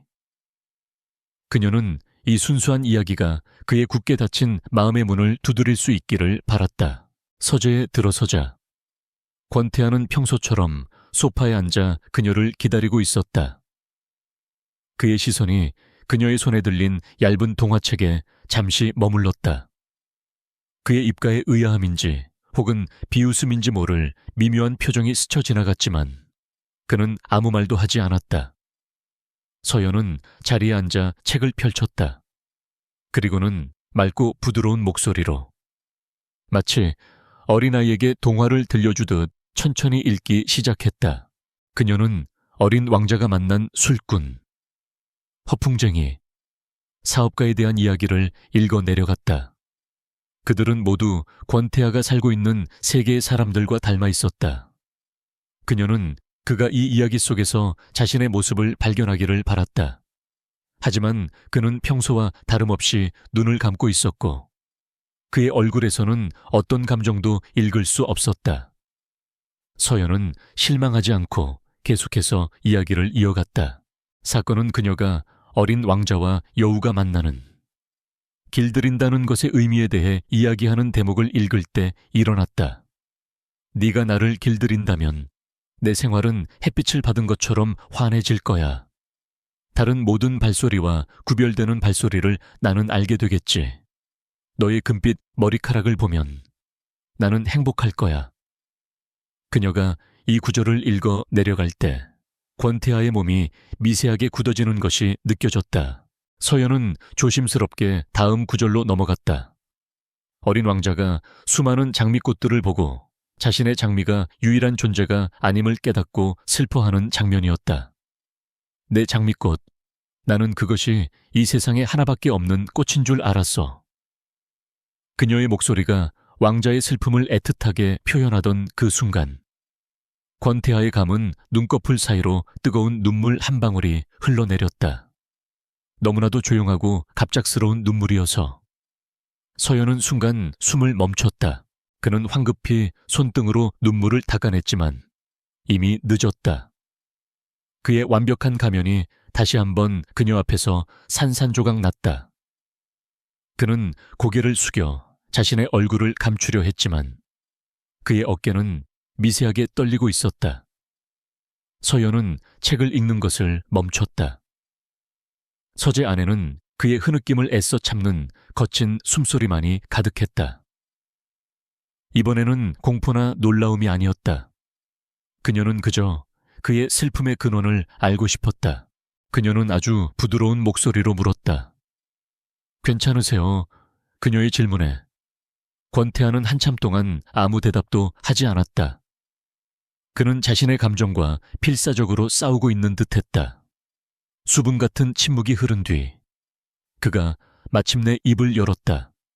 그의 목소리는 물에 젖은 것처럼 무겁고 잠겨 있었다. 어머니가 내게 읽어주셨던 마지막 책이야. 그 한마디에 서연은 그동안 풀리지 않던 모든 퍼즐 조각들이 한꺼번에 맞춰지는 것 같은 충격을 받았다. 그의 기이한 요구, 불면증, 악몽, 그 모든 것의 시작점이 바로 여기에 있었다. 그녀는 아무 말도 하지 않고 그가 다음 이야기를 꺼내기를 기다렸다. 그는 마치 아주 먼 과거를 들여다보는 듯한 눈으로 허공을 응시하며 조각난 기억의 파편들을 힘겹게 이어 붙이기 시작했다. 나는 어릴 때 몸이 아주 약했어. 자주 열이 났고 밤마다 악몽을 꾸었지. 그의 목소리는 낯설었다.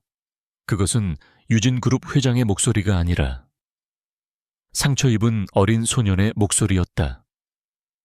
아버지는 늘 바빴고 차가운 분이셨다. 내게 유일한 위안은 어머니뿐이었어. 어머니는 매일 밤 내 침대 머리맡에 앉아 책을 읽어주셨지. 어머니의 목소리를 들으면 세상의 모든 나쁜 것들로부터 안전하게 보호받는 기분이었어. 그의 시선이 그녀가 들고 있는 어린 왕자 책에 닿았다. 그날도 나는 열이 심하게 났어. 어머니는 내 곁에서 밤새 이 책을 읽어주셨지. 내가 잠들 때까지. 그게 내가 기억하는 어머니의 마지막 모습이야. 그의 이야기는 거기서 잠시 끊겼다. 그는 다음 말을 잇기 위해 아주 힘겹게 숨을 골랐다. 서연은 숨죽인 채 그의 고백을 들었다. 다음 날 어머니는 나를 위해 약을 사러 나갔다가 빗길에 교통사고를 당하셨다. 그가 그 말을 내뱉는 순간 서연은 지난번 그의 악몽이 바로 이 기억의 파편이었음을 깨달았다. 그 이후로 내게 밤은 적이 되었어. 침대에 누우면 그날의 기억이 나를 덮쳤고 단 한숨도 잘 수 없었지. 수면제도, 정신과 치료도 아무 소용없었어. 어머니의 목소리가 사라진 세상에서 나는 영원히 길을 잃은 아이가 된 거야. 마침내 모든 것이 명확해졌다. 그가 그녀에게 원했던 것은 단순한 낭독이 아니었다. 그는 잃어버린 어머니의 목소리를, 자신을 지켜주던 유일한 주문을 그녀를 통해 필사적으로 되찾으려 했던 것이다. 그녀의 목소리는 그에게 단순한 소리가 아니라 지옥 같은 밤을 견디게 해주는 유일한 구원이었다. 서연의 마음속에서 그를 향한 마지막 남은 원망과 분노의 찌꺼기마저 눈 녹듯 사라졌다. 그 자리에는 깊은 슬픔과 애틋한 연민만이 남았다. 그녀는 이제 그를 온전히 이해할 수 있었다. 거대한 부와 권력의 성벽 뒤에 숨어 있던 그의 진짜 모습은 상처 입고 외로운 어린아이였다. 그녀는 자신도 모르게 손을 뻗어 그의 떨리는 손등 위에 자신의 손을 가만히 포겠다. 그녀의 따뜻한 천에 권태아의 어깨가 움찔했다. 그는 놀란 눈으로 그녀를 바라보았다. 그의 눈동자는 눈물로 젖어 있었다. 서연은 부드럽게 미소 지으며 말했다. 제가 계속 읽어드릴게요. 당신이 잠들 때까지. 그녀의 목소리에는 더 이상 어떤 계산이나 의도도 없었다. 그것은 순수한 위로와 치유의 약속이었다. 그 순간 그들의 관계는 완전히 새로운 차원으로 접어들었다. 계약자와 피계약자의 관계는 끝났다. 그들은 이제 서로의 가장 깊은 상처를 공유하고 보듬어주는 세상에서 가장 가까운 두 사람이 되었다. 권태하는 아무 말도 하지 못했다. 그는 그저 그녀의 따뜻한 손과 성모처럼 자애로운 눈빛을 바라볼 뿐이었다. 수십 년 동안 굳게 닫혀있던 그의 마음의 댐이 무너져 내리고 있었다. 그는 처음으로 누군가에게 자신의 상처를 온전히 드러냈고 거부당하지 않았다. 오히려 따뜻한 위로를 받았다. 그것은 그에게 기적과도 같은 경험이었다. 그날 밤 서연은 날이 밝아올 때까지 그의 곁에 머물며 책을 읽어주었다. 그녀의 목소리는 자장가처럼 서재 안을 부드럽게 감쌌다. 권태하는 소파에 기댄 채 수십 년 만에 처음으로 약의 도움 없이 깊고 평화로운 잠에 빠져들었다. 잠든 그의 얼굴은 더 이상 냉혹한 회장의 모습이 아니었다. 그것은 모든 시름을 잊고 어머니의 품에 안겨 잠든 어린아이의 평온한 얼굴이었다. 서연은 잠든 그의 모습을 보며 자신의 역할이 무엇인지 깨달았다. 그녀는 그의 상처를 치유하는 약이자 그의 어두운 밤을 지켜주는 등대가 되어야 했다. 권태하의 고백 이후 그들의 밤은 새로운 의미를 갖게 되었다. 더 이상 차가운 거래나 일방적인 치유의 시간이 아니었다. 그것은 두 개의 외로운 영혼이 서로의 상처를 보듬고 온기를 나누는 세상에서 가장 내밀하고 성스러운 의식이 되었다. 서연의 목소리는 그의 황폐한 마음에 내리는 단비가 되었고 그의 존재는 그녀의 평범했던 일상에 찾아온 거대한 파문이자 의미가 되었다. 그는 더 이상 서점을 위협하는 적이 아니었으며 그녀 역시 그에게 단순한 낭독자가 아니었다. 낭독이 끝난 후에도 그는 그녀를 바로 돌려보내지 않았다. 그는 그녀를 위해 직접 차를 내오거나 불 꺼진 벽난로 앞에 나란히 앉아 말없이 시간을 보내기도 했다. 그는 자신의 어린 시절, 엄격했던 아버지, 그리고 다정했던 어머니에 대한 이야기를 아주 조금씩 조각난 파편처럼 꺼내놓았다. 서연은 묵묵히 그의 이야기를 들어주었다. 그녀는 그의 성벽이 한 겹 한 겹 허물어지고 그 안에 숨겨져 있던 연약한 소년이 세상 밖으로 걸어 나오고 있음을 느꼈다. 하지만 그들의 위태로운 평화는 오래가지 못했다. 그들이 서로의 세계에 깊이 빠져드는 동안 바깥 세상에서는 그들을 향한 음모가 무르익고 있었다. 박민주는 권태하가 재개발 프로젝트를 전면 재검토하라는 지시를 내렸다는 소식을 듣고 격분했다. 그는 이것을 자신에 대한 정면 도전이자 회사를 사적인 감정으로 위기에 빠뜨리는 행위라고 판단했다. 그는 더 이상 기다릴 수 없었다. 그는 최후의 수단을 쓰기로 결심했다. 박민주는 개발팀과 용역업체에 긴급 철거 명령을 내렸다. 그는 법적 절차를 무시하고 자신이 가진 사장직위를 이용해 서류를 위조했다. 그의 계획은 단순하고 잔인했다. 일단 건물을 부숴버리면 모든 것은 되돌릴 수 없게 된다. 권태하는 어쩔 수 없이 프로젝트를 재개할 것이고 이 과정에서 그의 리더십은 큰 타격을 입을 것이다. 박민주는 모든 책임을 권태하에 독단적인 프로젝트 지연 탓으로 돌릴 준비를 마쳤다. 그날 오전 기억의 숲은 평소처럼 조용하고 평화로웠다. 몇몇 손님들이 서가 사이를 거닐며 책을 고르고 있었고 서연은 카운터에 앉아 오래된 책의 페이지를 정성스럽게 넘기고 있었다. 바로 그때였다. 땅이 울리는 듯한 굉음과 함께 거대한 굴착기와 불도저가 골목길을 가득 메우며 서점 앞으로 몰려들었다. 안전모를 쓴 인부들이 순식간에 서점 주변에 통제선을 치기 시작했다. 손님들은 비명을 지르며 밖으로 뛰쳐나갔고 서연은 무슨 일이 일어났는지 파악하기도 전에 차가운 현실과 마주해야 했다. 용역업체 반장으로 보이는 남자가 위조된 철거 명령서를 그녀의 얼굴 앞에 흔들며 소리쳤다. 긴급 안전 진단 결과 붕괴 위험이 발견되어 오늘부로 즉시 철거에 들어간다. 당장 여기서 모두 나가. 그의 말은 명백한 거짓말이었지만 그의 뒤에 버티고선 육중한 기계들은 그 거짓말을 현실로 만들기에 충분한 위협이었다. 서효연은 온몸이 떨렸지만 물러서지 않았다. 그녀는 권태하가 이런 짓을 할 리 없다는 것을 알고 있었다. 이것은 다른 누군가의 음모였다. 말도 안 돼요. 이건 불법이에요. 당장 멈추지 않으면 경찰에 신고하겠어요.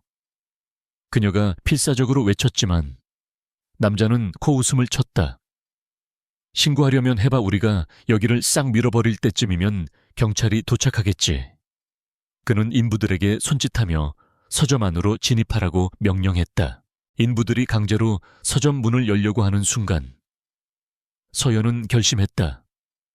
그녀는 자신의 모든 두려움을 억누르고 밖으로 뛰쳐나갔다.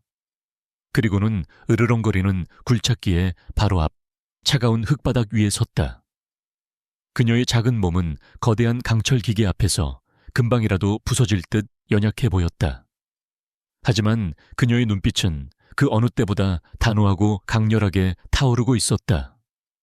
그녀는 결코 자신의 숲이 파괴되는 것을 두 눈 뜨고 지켜볼 수 없었다. 반장은 그녀의 돌발 행동에 격분했다. 저 여편네 끌어내. 하지만 주변의 이웃들과 소식을 듣고 달려온 단골 손님들이 인간 방패를 만들어 인부들의 접근을 막았다. 상황은 일촉즉발의 대치 상태로 변했다. 반장은 잔인하게 웃으며 굴착기 기사에게 소리쳤다. 엔진 시동 걸어 겁만 좀 주라고 알아서 비키게 될 테니. 굴착기는 검은 연기를 뿜으며 거대한 엔진을 울부짖기 시작했다. 거대한 쇠, 삼날이 서연의 머리 위로 천천히 내려왔다. 그녀는 공포에 질려 눈을 질끈 감았지만 단 한 발짝도 움직이지 않았다. 그녀는 자신의 등 뒤에 있는 서점을, 할아버지의 유산을, 그리고 이제는 권태하와의 기억까지 담고 있는 그 공간을 지켜야만 했다. 그녀의 귓가에 사람들의 비명소리와 기계의 굉음이 뒤섞여 이명처럼 울렸다. 바로 그때 날카로운 급제동 소리가 이 모든 소음을 찢고 울려 퍼졌다. 검은색 세단 한 대가 미친 듯한 속도로 달려와 통제선을 뚫고 멈춰 섰다. 차문이 열리고 지옥의 사자처럼 분노에 찬 얼굴을 한 권태하가 내렸다. 그의 머리는 헝클어져 있었고 그의 눈은 이글거리는 불길처럼 타오르고 있었다. 그는 자신의 보안팀에게서 긴급 보고를 받자마자 회의장을 박차고 달려온 것이었다. 그는 한서연이 굴착기 아래 위태롭게 서 있는 모습을 보고 이성을 잃었다. 매엄쳐 그의 목소리는 천둥처럼 울려 퍼졌다. 현장의 모든 움직임이 순간 정지했다. 인부들과 반장은 유진그룹의 회장이 직접 나타난 것에 경악하여 그 자리에 얼어붙었다. 권태하는 성큼성큼 걸어와 서연의 앞을 막아서며 그녀를 자신의 등 뒤로 보호했다. 그리고는 굴착기 기사를 향해 살기등등한 목소리로 외쳤다. 너 내려. 감히 누구에게 그 더러운 쇳덩이를 들이댄 거야. 그 순간 상황을 보고받고 의기양양하게 현장에 나타난 박민준이 권태하와 마주쳤다. 박민준은 당황했지만 이내 표정을 바꾸고 다가왔다. 회장님, 어쩐 일이십니까? 이 건물은 안전 문제 때문에 어쩔 수 없이 철거해야 합니다. 이 모든 것은 회사를 위한. 그의 변명이 채 끝나기도 전에 권태하의 차가운 목소리가 그의 말을 잘랐다. 닥쳐. 박민준. 권태하는 박민준에게 천천히 다가갔다. 그의 걸음걸이는 조용했지만 그에게서 뿜어져 나오는 위압감은 주변의 공기를 얼어붙게 만들었다. 내 놈이 꾸민 짓이라는 걸 내가 모를 줄 알았나. 감히 내 결정에 반기를 들고 내 사람에게 손을 대. 그의 목소리는 낮았지만 그 안에는 뼈를 얼릴 듯한 분노가 담겨 있었다. 박민준은 애써 태연한 척하며 맞섰다. 회장님이야말로 공과 사를 구분하지 못하고 계십니다. 저 여자 하나 때문에 수조 원짜리 프로젝트를 망칠 셈입니까? 이사들도 회장님의 독단적인 결정에 불만이 많습니다. 그것은 명백한 하극상이자 도전이었다. 권태아의 입가에 잔인한 미소가 걸렸다. 공과 사조와 그럼 공적으로 처리해주지. 이 시간부로. 박민준, 넌 해고야.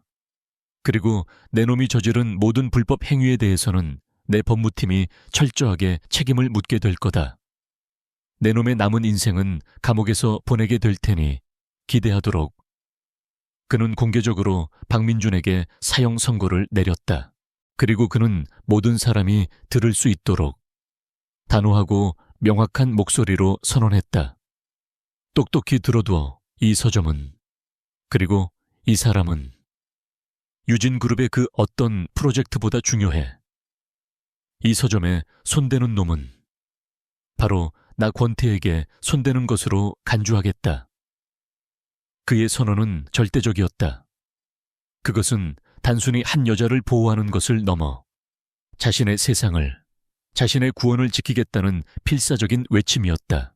박민준은 충격과 굴욕감에 얼굴이 하얗게 질린 채 그 자리에 주저앉았다.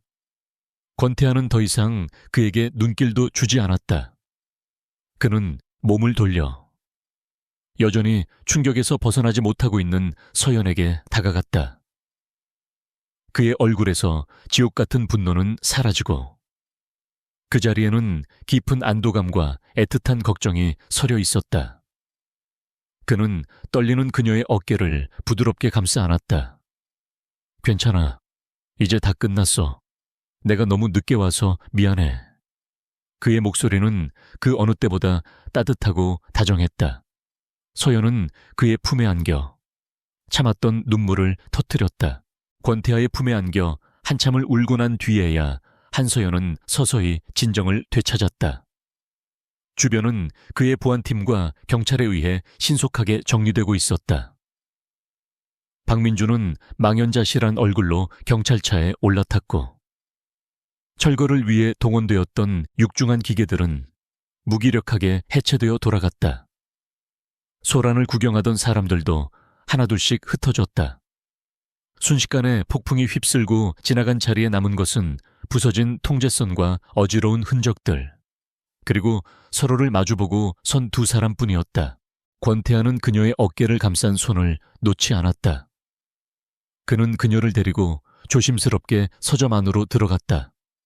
며칠 전 불량배들이 휩쓸고 간 상처가 아직 남아있는 공간이었다. 그는 넘어진 서가를 바로 세우고 바닥에 흩어진 책들을 말없이 줍기 시작했다. 그의 크고 투박한 손이 조심스럽게 책의 먼지를 털어내는 모습은 어색했지만 그 안에는 진심 어린 존중이 담겨 있었다. 서연도 그의 옆에 쪼그려 앉아 함께 책을 정리했다. 그들은 아무 말도 하지 않았지만 침묵은 더 이상 어색하거나 무겁지 않았다.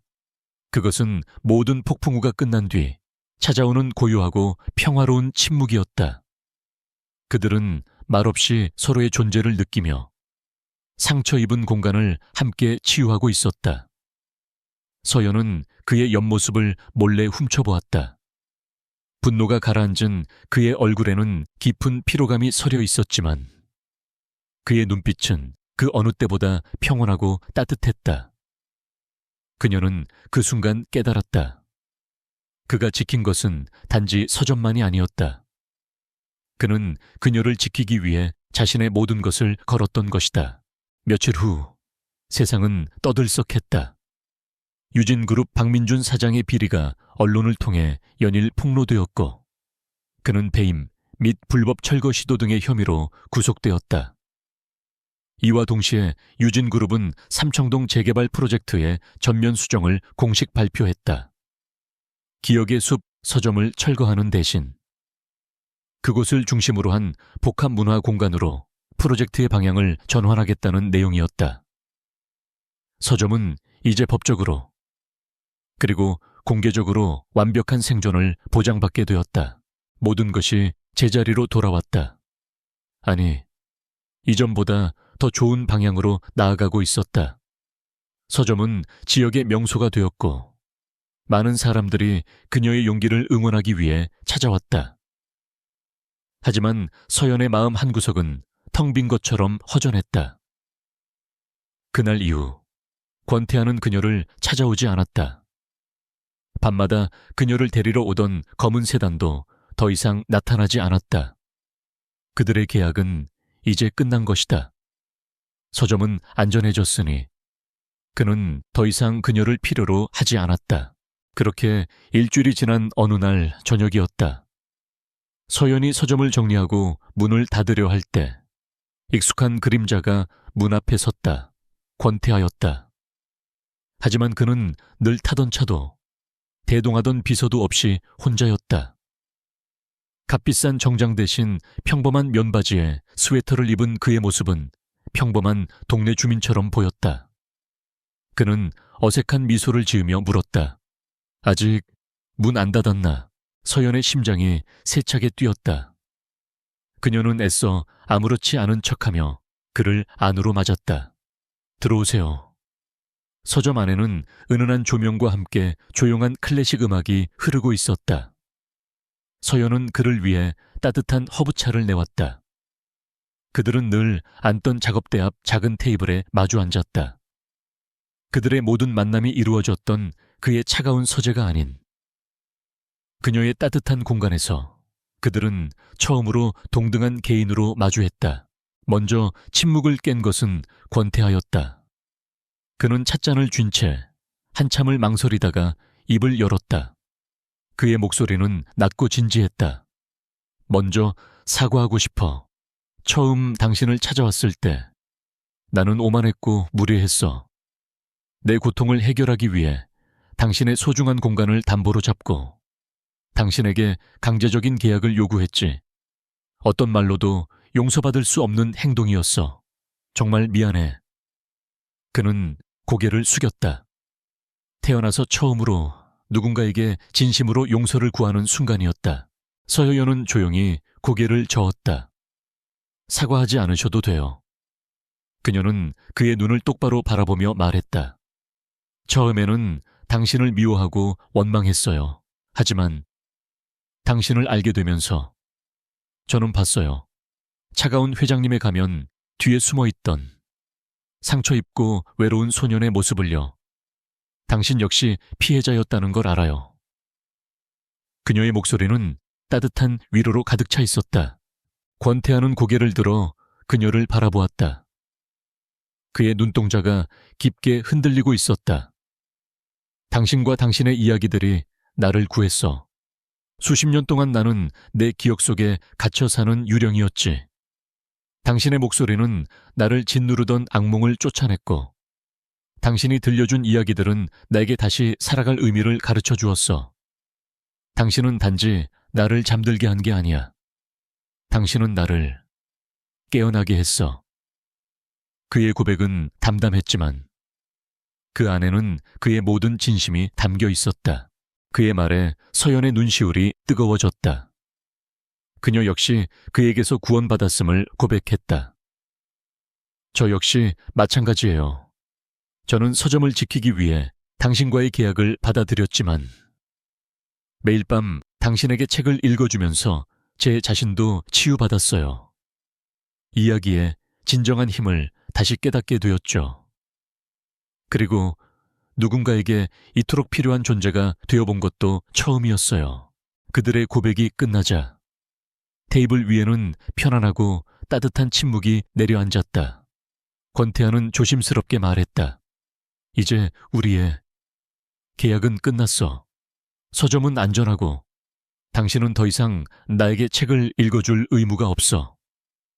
그의 말은 사실이었지만 어딘지 모르게 슬프게 들렸다. 그는 그녀를 잃게 될까봐 두려워하고 있었다. 서연은 그의 불안한 눈빛을 보며 부드럽게 미소 지었다.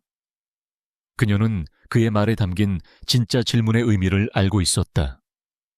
그녀는 찻잔을 내려놓고 테이블 너머로 손을 뻗어 그의 손을 부드럽게 잡았다. 하지만 제가 계속 읽어주고 싶다면요. 그녀가 속삭이듯 말했다. 의무나 계약 때문이 아니라 그저 당신과 함께 이야기를 나누는 시간이 좋아서요. 이제부터는 돈이나 서점 때문이 아니라 제 마음이 시키는 대로 당신 곁에 있고 싶어요. 그것은 그들의 새로운 계약이었다. 어떤 서류도 강제성도 없는 오직 두 사람의 마음과 마음으로 맺어진 진정한 약속. 권태하는 그녀의 말에 아무 대답도 하지 못했다. 그는 그저 그녀의 손을 마주 잡을 뿐이었다. 그의 손은 더 이상 얼음장처럼 차갑지 않았다. 그녀의 온기가 전해져 따뜻해져 있었다. 그는 수십 년 만에 처음으로 진정한 행복과 평온이 무엇인지 느끼고 있었다. 그의 길고 어두웠던 밤이 마침내 끝나고 새로운 아침이 밝아오고 있었다. 계절이 두어 번 바뀌고 삼청동의 오래된 골목에는 따스한 봄볕이 내려앉았다. 한때 철거의 위협 아래 놓여있던 기억의 숲은 이제 그 어느 때보다 찬란하게 꽃피우고 있었다. 유진그룹의 전폭적인 지원 아래 서점은 새롭게 단장되었지만 낡은 목재 서가와 삐걱거리는 바닥처럼 이곳의 역사를 간직한 것들은 고스란히 보존되었다. 서점 한쪽에는 작은 카페가 들어섰고 주말마다 아이들을 위한 동화책 읽기 모임이 열렸다. 서점은 이제 단순히 책을 파는 곳을 넘어 지역 주민들의 사랑방이자 문화의 중심지로 자리 잡았다. 한서연은 예전보다 훨씬 더 바빠졌지만 그녀의 얼굴에는 행복한 미소가 떠나지 않았다. 그녀는 더 이상 외롭게 서점을 지키는 파수꾼이 아니었다. 그녀는 이제 많은 사람들과 함께 이야기의 숲을 가꾸는 정원사였다. 그녀는 아이들에게 책을 읽어주고 손님들에게 어울리는 책을 추천해주며 때로는 작가들을 초청해 작은 강연회를 열기도 했다. 그녀의 삶은 서점과 함께 풍요로워지고 있었다. 그날 오후에도 서점은 사람들로 북적였다. 서연이 새로 들어온 책들을 정리하고 있을 때 익숙한 그림자가 그녀에게 다가왔다. 권태하였다. 이제 그의 방문은 더 이상 어색하거나 특별한 일이 아니었다. 그는 퇴근 후 거의 매일 이곳에 들렀고 서점의 단골 손님들과 직원들도 이제는 그를 유진그룹의 무서운 회장이 아닌 서점 주인장의 다정한 연인으로 인식하고 있었다. 그는 자연스럽게 그녀의 옆으로 다가와 그녀가 들고 있던 무거운 책 상자를 빼앗아 들었다. 내가 할게. 이제 그의 목소리는 예전에 냉기는 온데간데 없이 따뜻하고 부드러웠다. 서연은 웃으며 그를 말리지 않았다. 그는 이제 능숙하게 책을 분류하고 석에 꽂았다. 그는 더 이상 이 공간의 이방인이 아니었다. 그는 이제 이 숲의 일부이자 그녀의 삶의 가장 중요한 일부가 되어 있었다. 그들은 함께 서점을 정리하고 마지막 손님이 떠난 뒤에야 문을 닫았다. 예전에는 밤의 의식을 위해 그의 저택으로 향했지만 이제 그들의 보금자리는 이 서점이었다. 서점 2층은 그들의 아늑한 생활 공간으로 개조되었다. 그는 더 이상 수백 개의 방이 있는 텅 빈 저택에서 외롭게 잠들지 않았다. 그는 이제 매일 밤 수만 권의 이야기가 숨쉬는 공간에서 사랑하는 여인의 품에 안겨 평화롭게 잠들었다.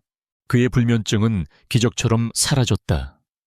물론 가끔씩 과거의 악몽이 그를 찾아오기도 했지만 그럴 때마다 그의 곁에는 서연이 있었다. 그녀는 그의 등을 토닥여주고 그의 귓가에 부드러운 목소리로 이야기를 속삭여 주었다. 그녀의 존재 자체가 그에게는 그 어떤 약보다도 강력한 처방전이었다. 그는 그녀를 통해 비로소 과거의 상처와 화해하고 현재를 살아가는 법을 배우고 있었다. 그날 밤 그들은 서점 1층에 작은 소파에 나란히 앉아 있었다. 창밖은 어두웠고 서점 안에는 은은한 스탠드 불빛만이 두 사람을 비추고 있었다. 서연은 하루 종일 이어진 행사 때문에 조금 피곤한 기색이었다. 그녀는 그의 어깨에 편안하게 머리를 기댔다. 권태하는 그런 그녀의 머리를 부드럽게 쓰다듬어 주었다. 그의 손길은 이제 아주 자연스럽고 다정했다. 그는 문득 테이블 위에 놓여있던 어린 왕자 책을 집어들었다. 그것은 그들의 관계를 완전히 바꾸어 놓았던, 그들에게는 특별한 의미가 있는 책이었다.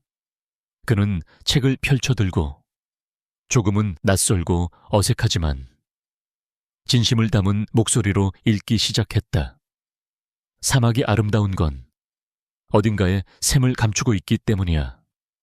그의 낮은 목소리가 조용한 서점 안을 부드럽게 채웠다. 서연은 놀라 고개를 들어 그를 바라보았다. 늘 듣기만 하던 그가 이제 그녀를 위해 책을 읽어주고 있었다. 그의 낭독은 그녀처럼 유창하지는 않았지만 그 안에는 세상을 다 가진 듯한 따뜻함과 사랑이 담겨 있었다. 그는 더 이상 이야기의 치유를 받는 환자가 아니었다. 그는 이제 사랑하는 사람에게 이야기를 선물하는 온전한 한 남자가 되어 있었다. 서연은 눈을 감고 그의 목소리에 귀를 기울였다. 그의 목소리는 세상에서 가장 아름다운 자장가처럼 그녀의 피곤한 마음을 어루만져 주었다.